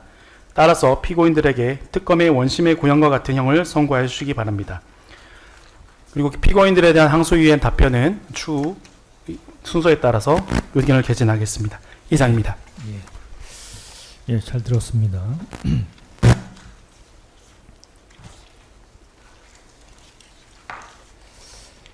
예, 그다음 피고인들의 항소유 요지 진술을 들어야 하는데요. 그 진술 순서는 지난 준비 절차에서는 노상원 피고인, 김영현 피고인, 윤석열 피고인 순서로 그렇게 말씀하셔서 그렇게 정해졌었는데 오늘은 어떻게 진행하실 계획이신가요?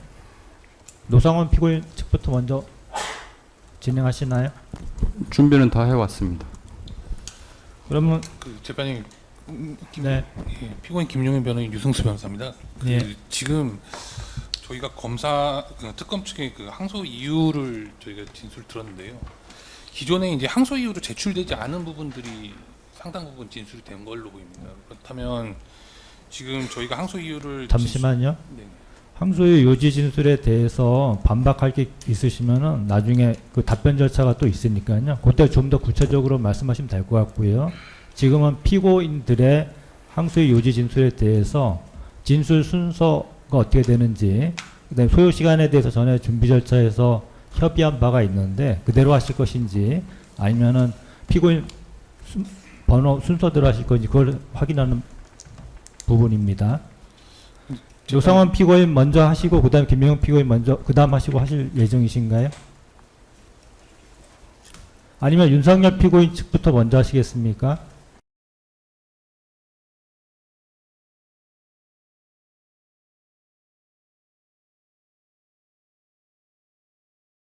예, 오늘 저희 항소이유 준비를 하면서 특검의 항소이유에 대한 반박도 준비를 해왔는데요.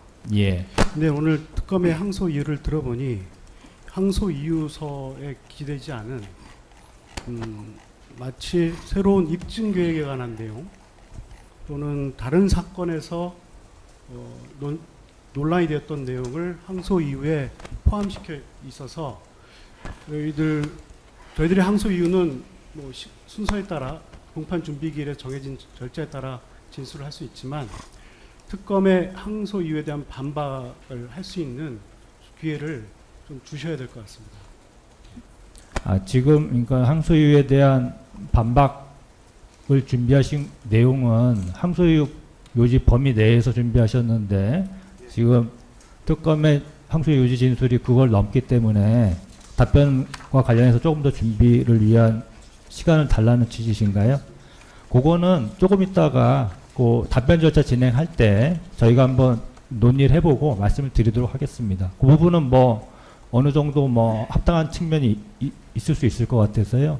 일단 특검 측 항소유 요지 진술은 마치셨으니까 그다음 피고인 측 항소유 요지 진술을 차례대로 하시고 그다음에 답변 절차와 관련해서 만약에 지금 답변으로서 준비하신 부분이 지금 미흡하시거나 조금 더 오늘 특검 측 항소유 요지 진술에 대해서 좀 더 반박을 하셔야 된다고 한다면 그거는 조금 더 고려해서 재판부에서 시간을 어떻게 할할 것인지 좀 고민해 보도록 하겠습니다.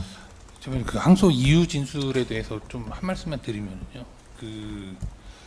지금 특검 쪽에서 항소 이유 진술한 걸 보면 실제 이 항소 이유 진술의 범위를 넘어서 사실 증거를 제시하는 내용까지 그대로 적시를 해당 내용의 증거까지 적시를 해가면서 사실은 항소 이유 진술의 범위를 저희는 넘어섰다고 평가를 합니다. 그래서 만약에 잠시만요. 항소 요지 진술과 관련해서는 재판부에서 일단 항소 이유서에 있는 범위 내에서 항소 이유로 인정하고 저희가 판단할 예정이고요.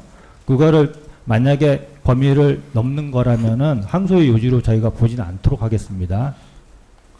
그런데 이제 이미 지금 증거조사 절차가 아님에도 불구하고 항소 이유 진술이라는 명목으로 증거까지 적시를 해가고 실제로는 증거 배제 결정된 증거까지도 나열해 가면서 진술을 한 이상 저희도 그에 상응하는 진술의 기회가 보장돼야 된다는 입장이거든요. 그래서 지금 어떤 부분을 요청하시는 취지신가요? 예, 구체적으로는 지금 항소 이유 진술이 다시 되어야 된다는 입장이고요. 검사 측에, 특검 측에. 그리고 만약에 그게 어렵다고 한다면은 저희도 마찬가지로 반대되는 증거나 이런 것들을 적시하는 보충해서 항소 이유를 진술할 수 있는 기회가 보장돼야 된다는 입장입니다.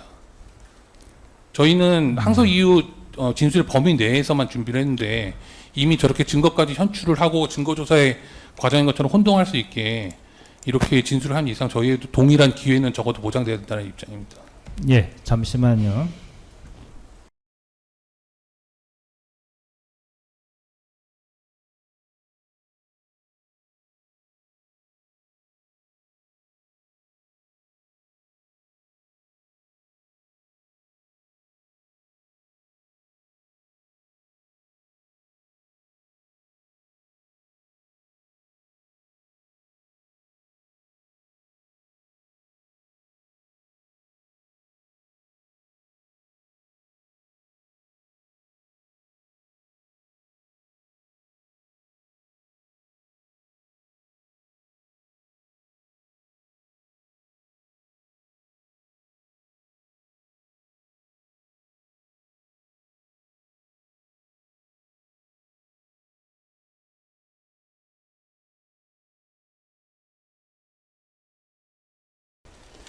예, 피고인 측 항소 진술과 관련해서는요. 일단 피고인 측이 준비하신 항소유 요지는 진술을 하시고 그 다음에 지금 말씀하셨던 추가로 더 특검과 상응하게 그런 진술이 필요하다고 하신 부분은 더 준비할 시간 내지 시간을 좀 더 확보해서 저희가 진술 절차를 들도록 할 테니까요. 오늘은 일단 준비하신 항소의 요지 진술부터 먼저 하시면 좋을 것 같습니다.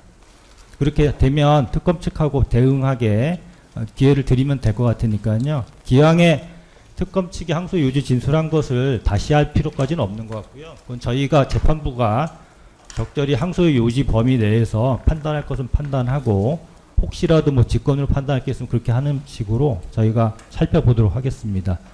노성원 피고인 측은 그러면 지금 그 항소의 요지 진술하시겠습니까? PPT를 2개를 준비했고요. 항소이유서 부분 그리고 특검의 항소이유에 대한 반박 부분 이렇게 준비를 했습니다. 반박 부분은 반박할 때 그때 하시면 어떨까 싶은데요. 오늘 해도 1시간 범위 내에서 전체를 다 할 수가 있고 지난번에 저희가 1시간을 말씀을 드렸었습니다. 예예예. 그때 그러셨죠. 예, 그래서 그 범위 내에서 다 할 수 있을 것 같습니다. 근데 특검도 준비를 했는데 따로 하셨기 때문에 따로 하시면 안 되실까요? 따로 해도 뭐 가능은 하고요. 따로 예. 지금 1시간 정도 하시면은 12시가 넘을 수 있어서 그냥 오늘 항소 요지 진술까지만 하시고 네. 오전에는요. 예, 예. 답변은 오후에 오후에 답변 절차할 때. 예, 따로 시간을 주시면 따로 당연히 드립니다. 예, 그때 하겠습니다. 그러면 지금 분리가 돼 있으면은 예, 항소 요지 예, 진술 지금은 먼저- 항소유서만 하도록 하겠습니다. 예, 예. 진행하시죠.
예, 진행하시죠. 네.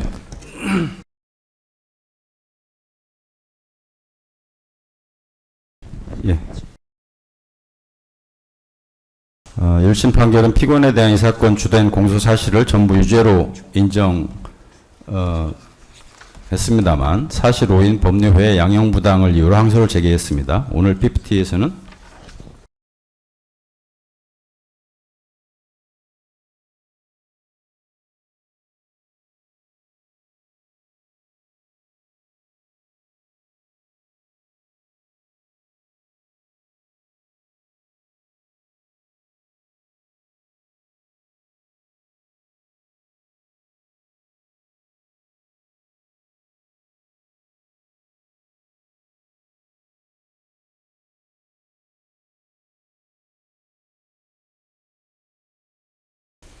슬라이드 3을 보겠습니다.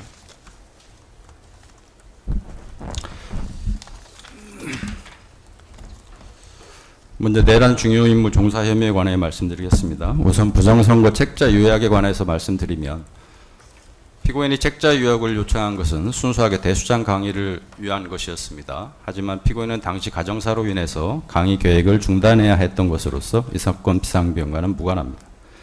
피고인은 김봉규, 정성욱에게 책자 요약을 요청하였고 김영현 장관님의 조언에 따라 구사매에게도 요청한 바 있습니다. 만약 선관위 수사 대비 차원에서 책자 요약을 요청하는 것이었다면 선관위 수사를 직접 담당하는 방첩사 인원에게 위 요청을 하였을 것입니다. 슬라이드 3입니다. 인원 선발 역시 마찬가지입니다. 선발 목적은 갑자기 발생할 수 있는 대량 탈북 대비라는 군 본연의 평상시 준비 태세였습니다. 대량 탈북에 관한 첩보를 접한 김영현 장관님의 정책적 판단에 따른 지침이었는데 언론 등 공개 시에 예상되는 남북관계 긴장 등 파장을 고려하여 비공식적으로 피고인에게 위선발을 요청한 것입니다. 그에 따라 피고인은 공작 유언은 사업 잘하는 애들을 선발해 줄 것을 요청하였고 그에 따라 김봉규와 정성욱은 공작 능력, 어학 능력이 우수한 요원을 선발하였으며 HID 요원은 북한 특수요원의 위장 탈북 시 난동 등에 대비하기 위한 것이었습니다. 이와 같이 정부사 인원 선발은 대량 탈북에 대비하기 위한 것이었을 뿐 선관위에 대한 수사 대비용 제2수사단을 구성하기 위한 것이 아니었습니다. 군사경찰 인원 선발은 민간인 김용군에게 요청하는 것이었기 때문에 보안상 국방개혁 TF로 언급한 것이었고 정부사 요원은 수사 능력이 없으므로 위장 탈북한 북한 특수요원에 대한 수사에 대비한다는 차원이었습니다. 만약 선관위 수사 대비 차원에서 인원 선발을 요청하는 것이었다면 공작 능력이나 어학 능력은 불필요한 것이고 선관위 전산실 수사 목적의 IT 요원을 포함시켰을 것이며 선관위 수사를 직접 담당하는 방첩사에 위 요청을 하였을 것입니다. 김영현 장관님은 제2수사단 구성은 피고인이 개입한 것이 아니라 장관 단독으로 한 것이라고 증언하신 바 있고 김봉규는 방첩사 수사관이 와서 수사나 할 거다라고 피고인으로부터 들었다고 증언하였습니다.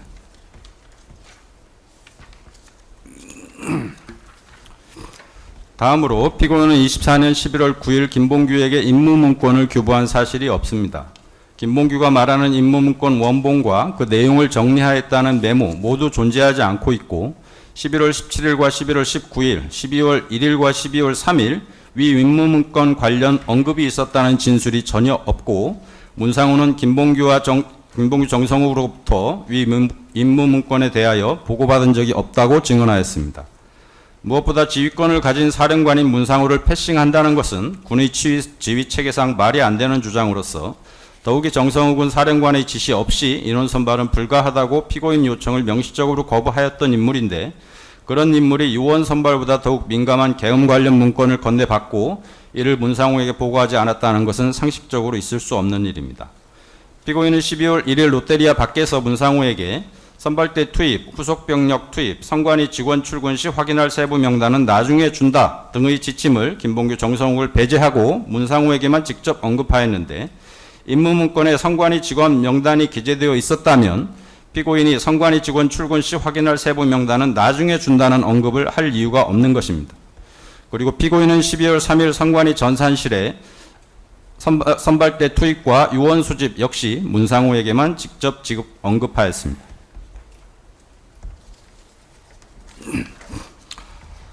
김봉규는 임무 문건에 기재되어 있었다는 자신의 호칭에 관하여 수사 초기에는 김 부장이라고 기재되어 있었다고 진술하였다가 이후 봉 선생이라고 기재되어 있었다고 진술을 번복하였는데 자신과 정성욱 둘만이 특정되어 있을 뿐이었다는 위 문건에 기재되어 있는 자신의 호칭을 헷갈린다는 것은 말이 되지 않습니다. 그리고 증언 초기에는 구삼회와 방정환의 이름이 기재되어 있었다고 증언하였다가 나중에는 구땡땡 방땡땡으로 기재되어 있었다고 증언하였으며 수사 당시에는 조직도를 본 것 같다고 진술하였다가 증언에서는 조직도가 없었다고 말을 바꾸었습니다. 피고인은 11월 9일 전후 구삼회 방정환에게 수사단장, 부단장, 임무 내용에 관하여 언급한 사실이 없고 피고인은 12월 3일 이들에게 최초로 수사단을 언급하면서 수사단장, 부단장으로 임명될 것이라는 장관님의 지침을 전달하였습니다. 특히 김봉규와 정성욱은 부정선거 책자를 요약한 인물인데 그런 인물들에게 피고인이 임무 문건의 절반 이상을 부정선거 관련 내용으로 채울 이유가 없는 것입니다.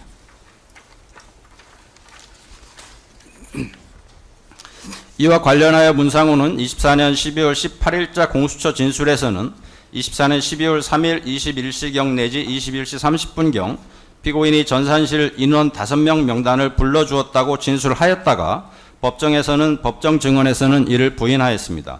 문상호는 공수처 진술에서 노상원이 12월 1일 제기했던 말은 우선 한개팀이 먼저 들어가서 선관위 전산실을 지키고 있어야 한다 였고 그래서 고동희 대령 등 10명이 12월 3일 계엄 선포 전에 먼저 선관위로 들어가 전산실 서버를 확보하고 있었던 것으로 당시 노상원이 제게 불러준 명단은 그래서 전산실 인원 명단을 불러준 것으로 보이고 노상원이 12월 1일 이어서 한 말은 나중에 추가 인원을 투입해서 선관위에 출입한 인원을 확인해야 한다 였고 그 다음 말이 출입을 확인해야 할 인원의 세부적인 명단은 나중에 주겠다는 거였으며 출입한 인원 중 확인이 되면 한쪽으로 모아두라는 거였습니다. 따라서 12월 3일 21시경에서 21시 30분경 노상원이 제게 불러준 전산실 인원 5명은 다음날 오전 선관위로 이동했을 때 노상원이 불러주기로 한 명단과는 다른 것이라 생각이 됩니다. 라고 진술을 하였습니다.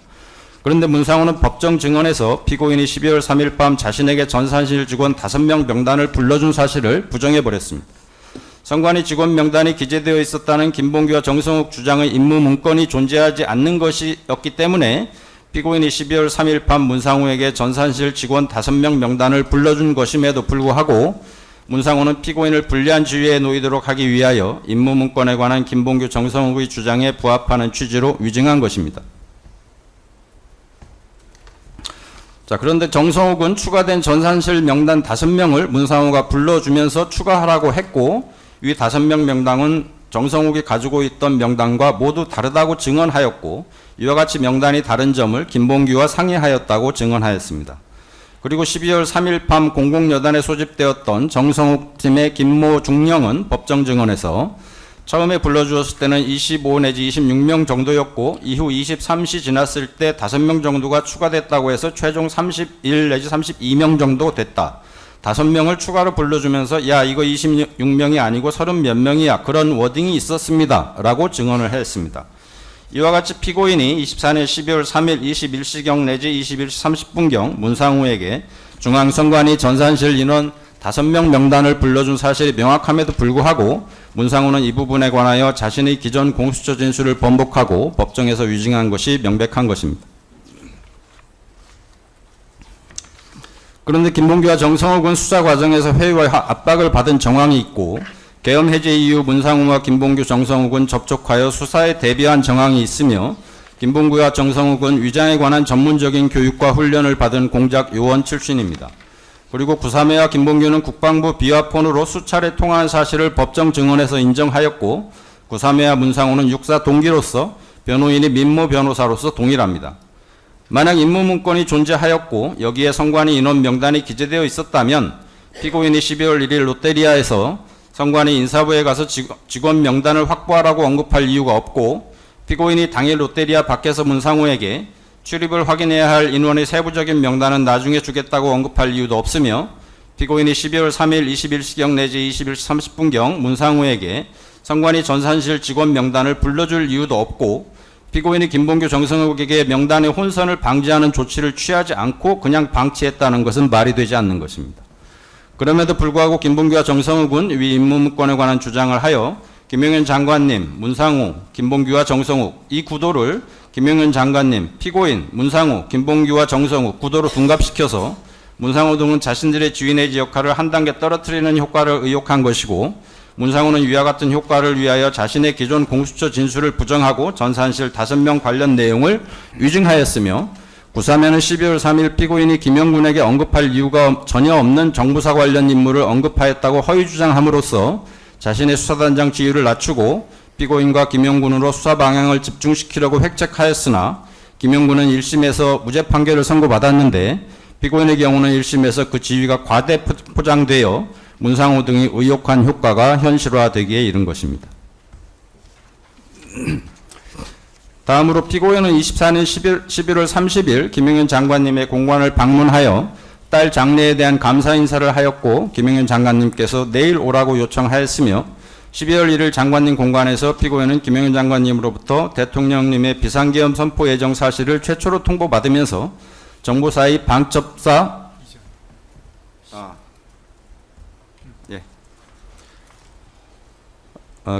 김봉규와 정성욱은 12월 1일 받은 지침 내용을 11월 9일 임무문건으로 소급 둔갑시킨 것입니다. 그리고 피고인은 12월 2일 김용현 장관님 공관에서 장관님으로부터 대통령 경호처 비화폰을 받았는데, 이는 부정선거 관련 김용현 장관님에 대한 조언 목적이었던 바, 만약 제2수사단 지휘 목적이었다면 구3에 방정환 김봉규 정성욱과 통화 가능한 국방부 비화폰이 교부되었어야 할 것입니다. 12월 3일 피고인을 만난 김영군은 계엄이 합법적이라면 공식 채용 절차를 밟을 것을 요구하는 등 소극적인 태도를 보임에 따라 김영군과의 논의는 사실상 종료되었고, 피고인은 구3회와 방정환에게 제2수사단의 단장 부단장으로 임명될 예정인 사실, 그리고 중앙선관위에 상황실을 설치하여 교대로 장관님께 일일 상황 보고를 해야 된다는 등의 임무 내용을 전달하였습니다.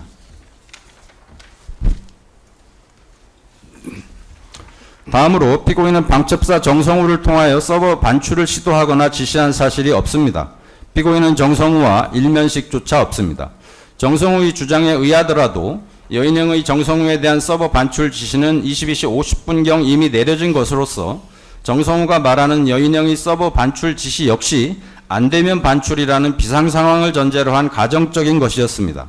그리고 여인영과 정성우 간의 23시 55분경 통화에서도 위 서버 반출에 관한 언급이 있었다는 것인데, 정성우의 증언에 의하면 당시 여인영의 주된 관심사는 경호 경비부대의 국회 전환 여부였다는 것이고, 그 전화에서의 여인영의 서버 반출에 관한 언급은 정성우의 질문에 대한 답변 과정에서 나온 것이라고 증언하였던 바, 피고인과 정성우 간의 통화는 여인영의 정성우에 대한 22시 50분경 서버 반출 지시 이후에 이루어진 것으로서 그 내용도 서버 복사는 선관위 전산실 직원의 동의가 필요하다는 법무 검토 결과에 피고인이 수긍한 것에 불과하여 피고인이 정성우의 출동이나 서버 카피를 지시한 것이 아닙니다. 즉 피고인은 정부사와 교대해야 할 방첩사의 출동 여부를 확인한 것에 불과한 바, 정성우는 여인영의 출동 및 임무 지시로 이미 출동 결정을 내린 것이고, 서버 카피는 법무검토 결과에 따르기로 결정하였던 것이므로 위와 같은 정성우의 결정에 피고인과의 통화는 아무런 영향을 미치지 않았다고 보는 것이 사실관계에 부합하는 평가라고 할 것입니다.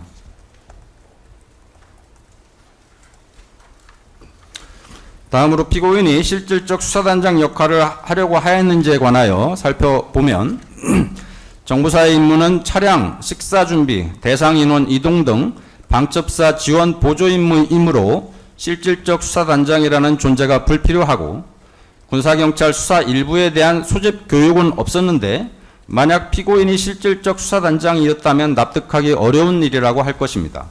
뿐만 아니라 피고인은 비상계엄을 전후하여 수사 일부장 김상용을 접촉한 사실이 전혀 없습니다.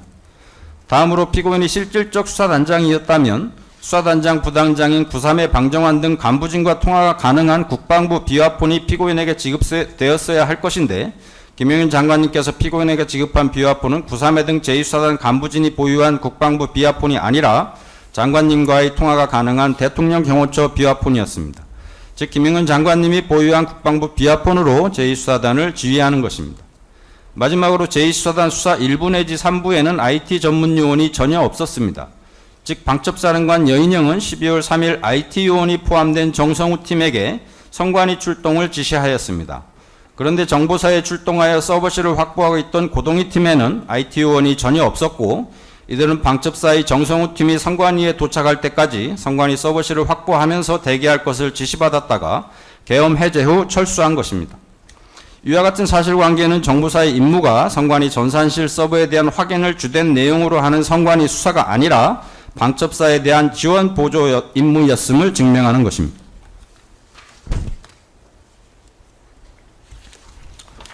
피고인에게 제2수사단의 실질적 수사단장 역할 수행 임무를 부여했는지와 관련하여 김영현 장관님의 증언 내용을 보면 나중에 합수부가 구성되면 여러 가지 수사의 인력 소요가 부족할 가능성이 높다고 파악되어 그런 부족한 것을 지원해주는 차원에서 수사단을 준비하게 됐다. 정보사에 부여한 임무는 두 가지로서 하나는 선관위 서버실을 선점해서 서버가 유출되거나 훼손되지 않도록 하고 방첩사가 오면 인계하라는 것이었고 또 하나는 합수부가 구성되면 합수부 통제 하에 수사 지원 임무를 수행하라는 것이었다. 정보사와 군사경찰 인원 명단을 피고인으로부터 받은 24년 11월 20일 무렵까지 시점을 기준으로 한다면 선관위에 대한 수사와 관련된 제2수사단이라는 것은 아예 의중에 없었다. 제2수사단 구성은 피고인이 개입한 것이 아니라 장관 단독으로 한 것이다 등의 증언을 하셨는데 위 증언에서 장관님께서 정보사에 부여한 임무가 합수부 지원 보조 임무로서 제2수사단 구성에 피고인이 개입하지 않았음을 알 수 있어서 피고인이 제2수사단의 실질적 수사단장을 하려고 하였다는 1심 판단은 김봉규, 정성우, 구삼회의 허위 진술로 인한 사실 오일임을 알 수 있습니다.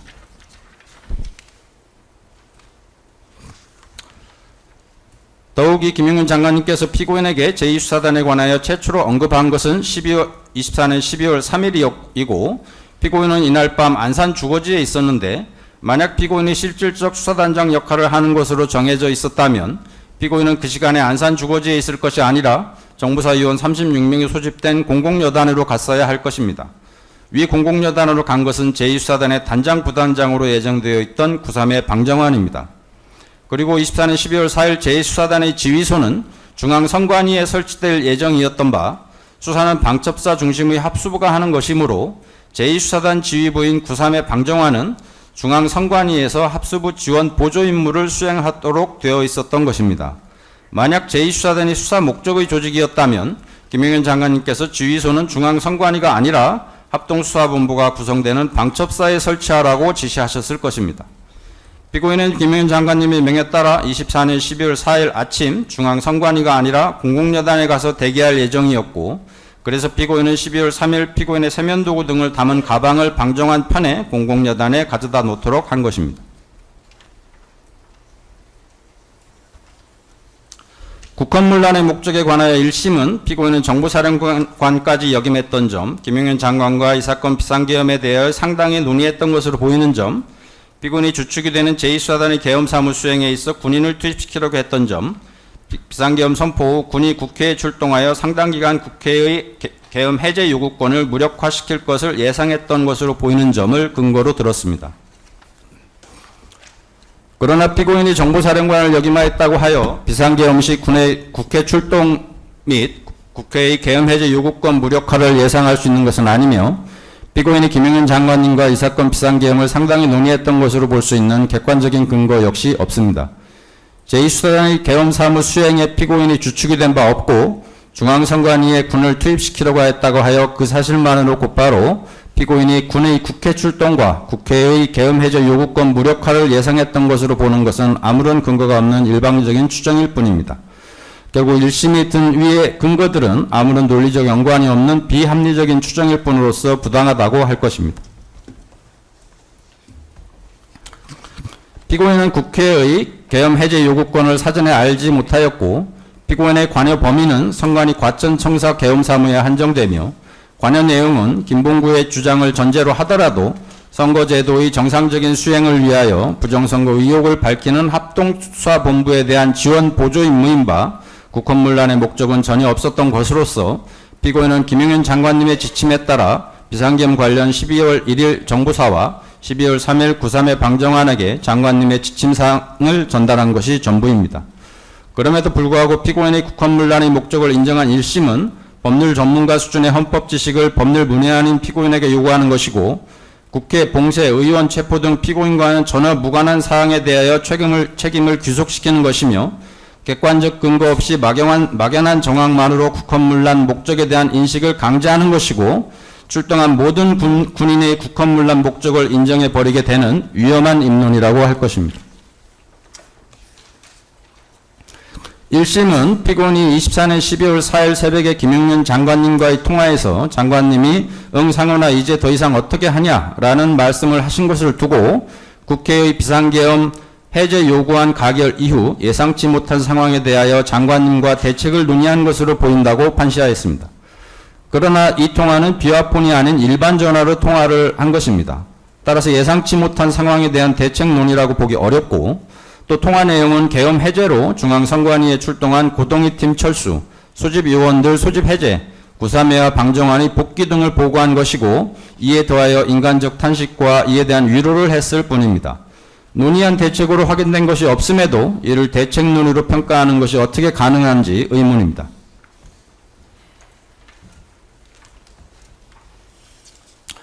다음으로 폭동에 관하여 살펴보면 정부사 선발 때 10명의 선관위 청사 진입은 정문 근무자 부재 상태에서 협조를 구한 것이고 선관위 내부에서의 임무 수행도 모두 협조 요청을 한 것이며 국회 봉쇄 체포조 등은 피고인과 무관한 바 폭행이나 협박이 존재하지 않습니다.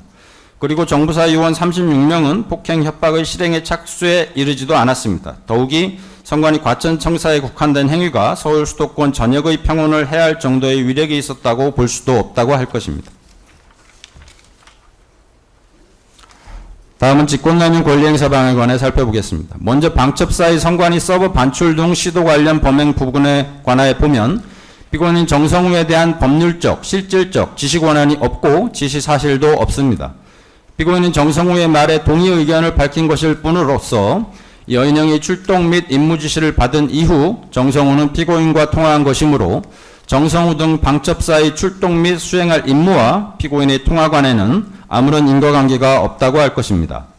다음으로 정부사의 중앙선관위 과천청사 점거 및 주요 직원 체포 시도 관련 범행 부분에 관하여 보면 피고인은 대량 탈북 대비 인원 선발에 관한 김용현 장관님의 지침을 정부사에 전달한 것이지 제2수사단의 구성에 관여한 것이 아니고 정부사의 계엄 사무에 관한 김용현 장관님의 지침을 문상홍에게 전달한 것이며 정부사 선발 때 10명과 정부사 요원 36명의 소집은 문상호의 지시에 의한 것이므로 피고인의 직권남용 권리행사 방해에 가담한 내용이 없고 인과관계 역시 인정되지 않는다고 할 것입니다.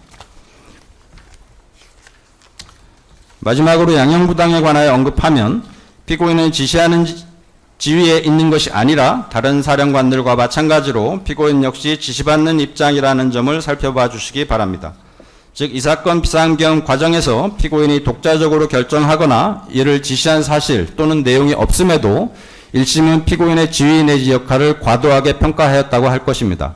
이와 관련해서 아까 특검 항소이유 진술에 보니까 피고인이 다수의 계엄 관련 문건 작성에 관여한 사정이 있다 이렇게 주장을 하시던데 아무 근거가 없는 일방적인 추측일 뿐입니다. 그리고 민간인 신분임에도 부정선거 의혹 수사 정권을 위임받았다 이렇게 주장을 하시는데 이 부분 역시도 수사는 방첩사가 한다고 여러 군인들이 일관되게 증언을 한 바 있습니다. 그 부분을 참조해 주시기 바라겠고요. 그리고 피고인은 부정선거 의혹을 밝히기 위한 장관님의 지침 전달자로서의 역할을 수행하게 된 것이라는 점도 아울러 살펴주시기 바랍니다. 이상 이것으로 마치겠습니다. 예, 잘 들었습니다. 노성환 피고인 변호인은 항소 이유가 담긴 2월 20일자 항소장과 3월 17일자 항소 유서 진술하시는 거죠? 네. 예. 그리고 노성환 피고인, 예, 노성환 피고인이 주장한 항소의 요지도 지금 변호인이 주장하신 없습니까? 요지와 같습니까? 예. 항소 이후 요지와 관련해서 말씀하실 게 있으시면 말씀하시기 바랍니다. 없습니다. 없으십니까? 예, 만약에 있으면 변론을 통해서 변론서 통해서 이 제출하겠습니다. 자리에서 말씀하실 건 없으시고요. 예. 예, 그다음에 그 김영현 피고인 항소유 요지 진술은 오후에 진행하는 것으로 그렇게 하고 그다음에 윤석열 피고인 그 항소유 요지 진술을 그 순서로 그렇게 진행하는 것으로 예정하도록 하겠습니다. 그리고 재판장님, 네, 유승수 변호사입니다. 그 한 말씀만 또 뭐죠? 한 말씀만 다시 한번 부탁을 드리는데요. 저희가 이 사건 사실 원심에서도 공소 제기 단계부터 그 증거가 언론에 유출되고 해당 증거가 채택되지도 않고 원물이 존재하지도 않는데 그런 사진들이 다 유출되고 그런 식으로 여론몰이 재판을 당해왔다고 저희는 생각을 하고 있습니다. 그리고 재판부께서는 판사의 어떤 법관으로서의 양심이나 이런 것들로 그런 것들을 배제하고 심증을 형사할 수 있다고 말씀을 하셨습니다만 안타깝게도 원심 결과가 그렇지 않다라고 저희는 생각을 하고 있고요. 그렇기 때문에 지금 저희가 지금 특검의 이 항소 이유가 단순히 그냥 증거들을 현출하고 이런 식의 방식으로 진행된 것에 대해서 절차적인 이의를 제기하는 것뿐만 아니라 구체적으로 지금 아까 전에 말씀드린 것처럼 이 부분은 명백히 철회가 돼야 된다라는 입장입니다. 그리고 철회가 된다면 당연히 절차적으로 다시 진술되는 것이 맞다라는 말씀을 좀 드립니다. 저희가 좀 부탁을 드리겠습니다. 단순히 그냥 절차에 대해서 이의를 제기하고 저희가 이제 동일한 기회를 보장받는다는 것도 사실은 제가 조금은 납득하기가 어려운 것이 그 증거를 현출하는 것이 증거조사 방식으로 증거조사의 내용으로 항소 이유를 진술하는 것이 잘못됐다고 해서 저희가 동일하게 잘못된 기회를 보장받는 것이 과연 타당한 어떤 절차적인 보정인지도 조금 의문이 있습니다. 그래서 다시 한번 그 부분은 특검 측의 항소 이유 진술이 다시 한번 철회돼야 된다는 입장을 다시 한번 말씀드립니다. 예, 그건 정식으로 이의 신청하시는 취지신가요? 네, 판단을 구합니다. 다시 한번. 네, 잠시만요. 재판장님, 윤석열 피고인의 변호인 김계리 변호사입니다. 지금 오늘 특검의 항소 이유를 보면은 그 지난 6월 12일에 윤석열 피고인과 김용원 피고인에 대한 그 이적 사건의 판결 결과가 녹여져 있습니다. 이는 특검의 항소 이유에 원래 포함되어 있지 않는 부분이고 그러한 부분이 이 항소 이유에 개진된 것은 사실상 공소장 변경이 필요할 정도의 사실관계의 변경입니다. 저희는 그 기존의 항소 이유에 충실하게 그 오늘 항소 이유 개진을 변론을 준비해왔습니다. 그런데 지금 이 특검의 특검 측이 아까 그 항소이유 개진을 하면서 이 사건이 사법 절차임에도 불구하고 정치적으로 뭔가 비하를 시킨다라고 말씀을 하셨지만 지금 현재 이 사건을 정치적으로 비하시키고 있는 것은 특검이라고 저는 생각을 합니다. 저희가 이 부분에 대해서 오늘 준비한 항소이유를 그대로 개진을 한다면 전혀 다른 특검이 주장하고 있는 것과 전혀 다른 사건에 대한 변론을 하는 것이기 때문에 저희가 특검이 준비한 부분에 대해서 상응하는 변론을 준비를 해서 항소이유를 개진할 수 있도록 그 부분에 대해서 허여가 되어야 한다고 저는 생각이 됩니다. 그런 부분을 고려해 주십시오. 재판장님, 특검 측 서성관 검사입니다.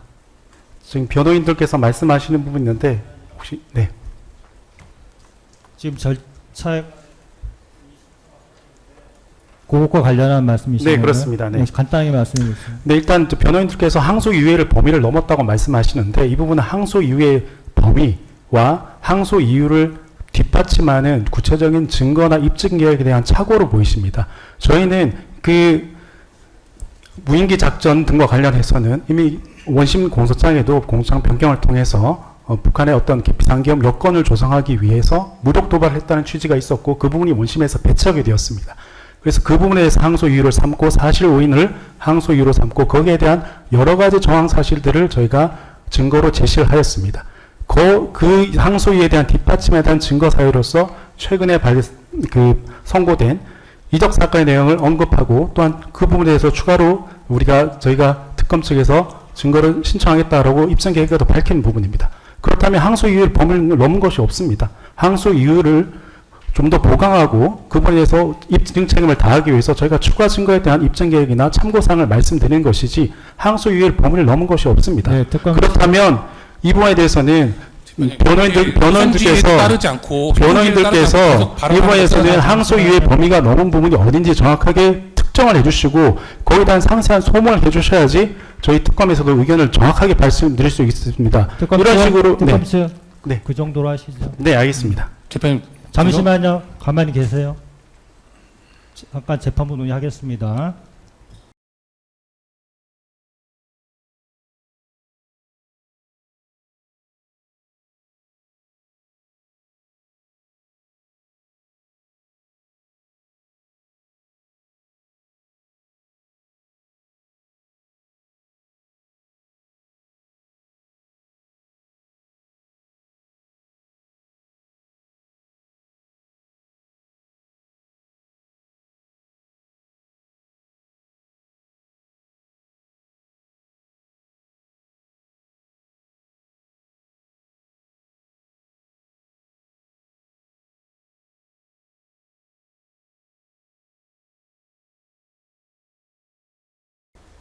예, 김영현 피고인 측이 제기하신 특검의 항소유 요지 진술과 관련해서 철회되어야 한다는 절차에 관한 이의 신청은 재판부 논의를 거쳐서 기각하도록 하겠습니다. 그 부분은 이제 더 이상 언급하지 마시고 대신 아까 다른 변호인께서도 말씀하셨지만 지금 준비하신 항소 이유서 외에 추가로 조금 더 뭐 항소유를 보충하거나 아니면 특검의 항소유와 관련해서 좀 더 대응해서 진술할 부분이 있으시다면 그 부분에 관한 진술할 기회는 드리도록 하겠습니다. 그거는 말씀은 그렇게 드리도록 하겠고요.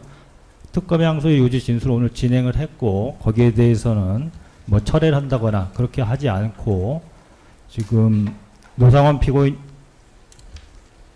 측이 항소유 요지 진술을 하셨고 오후에 김영현 피고인 측, 그 다음에 윤석열 피고인 그렇게 항소 요지 진술을 하고 그 다음에 상대방의 항소 이유에 대한 답변 절차 진행하고 그런 과정에서도 뭐 시간이라든지 아니면 지금 준비한 게 부족하다고 생각되시면 뭐 시간을 뭐 다른 기일에 조금 더 할애해서 피고인 측에 조금 더 주장을 할 수 있는 기회를 드리도록 하겠습니다. 그렇게 하시는 것으로 그렇게 정리하시면 어떨까 싶습니다. 네, 재판님 말씀 소송지에 네, 당연히 따를 것이고요. 그 정도로 다만 그 정도로 마무리하고요. 예. 지금 다른 게 또 확인이 필요하니까 잠시만 기다려 주시기 바랍니다. 지금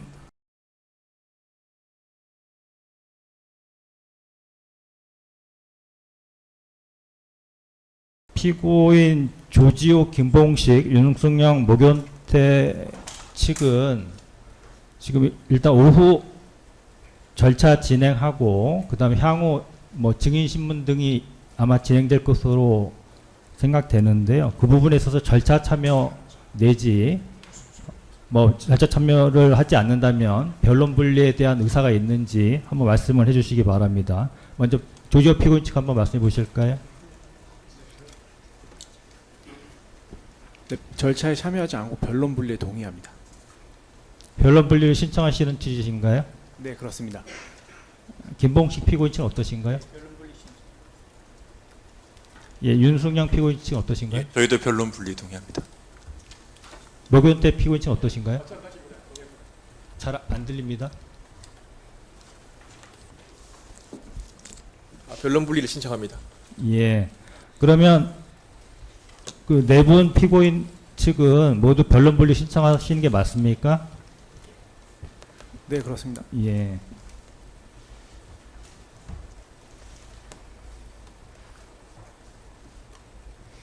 예, 그런 의사를 확인했고요.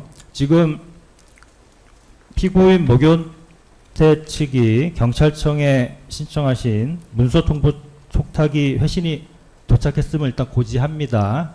근데 그 내용 한번 확인해 보셨습니까? 그 내용이 그 해당 자료를 공수처에다 넘겼기 때문에 경찰청에 그 해당 자료는 보관하고 있지 않다라고 그렇게 회신이 왔습니다.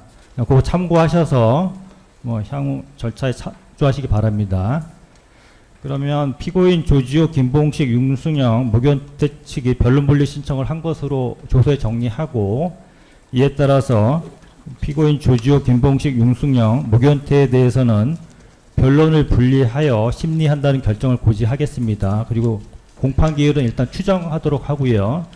혹시 지금 피고인 그 네 분 피고인 중에서 향후 뭐 증인신문 등 관련해서 절차 참여가 필요하다라고 생각이 드시면 의견서를 미리 좀 제출해 주시기 바랍니다. 그러면 공판 기일을 통지하도록 하겠습니다. 해당 공판 기일에. 그렇게 진행을 하는데 특별한 이의 없으시죠? 네 분 피고인들은? 예.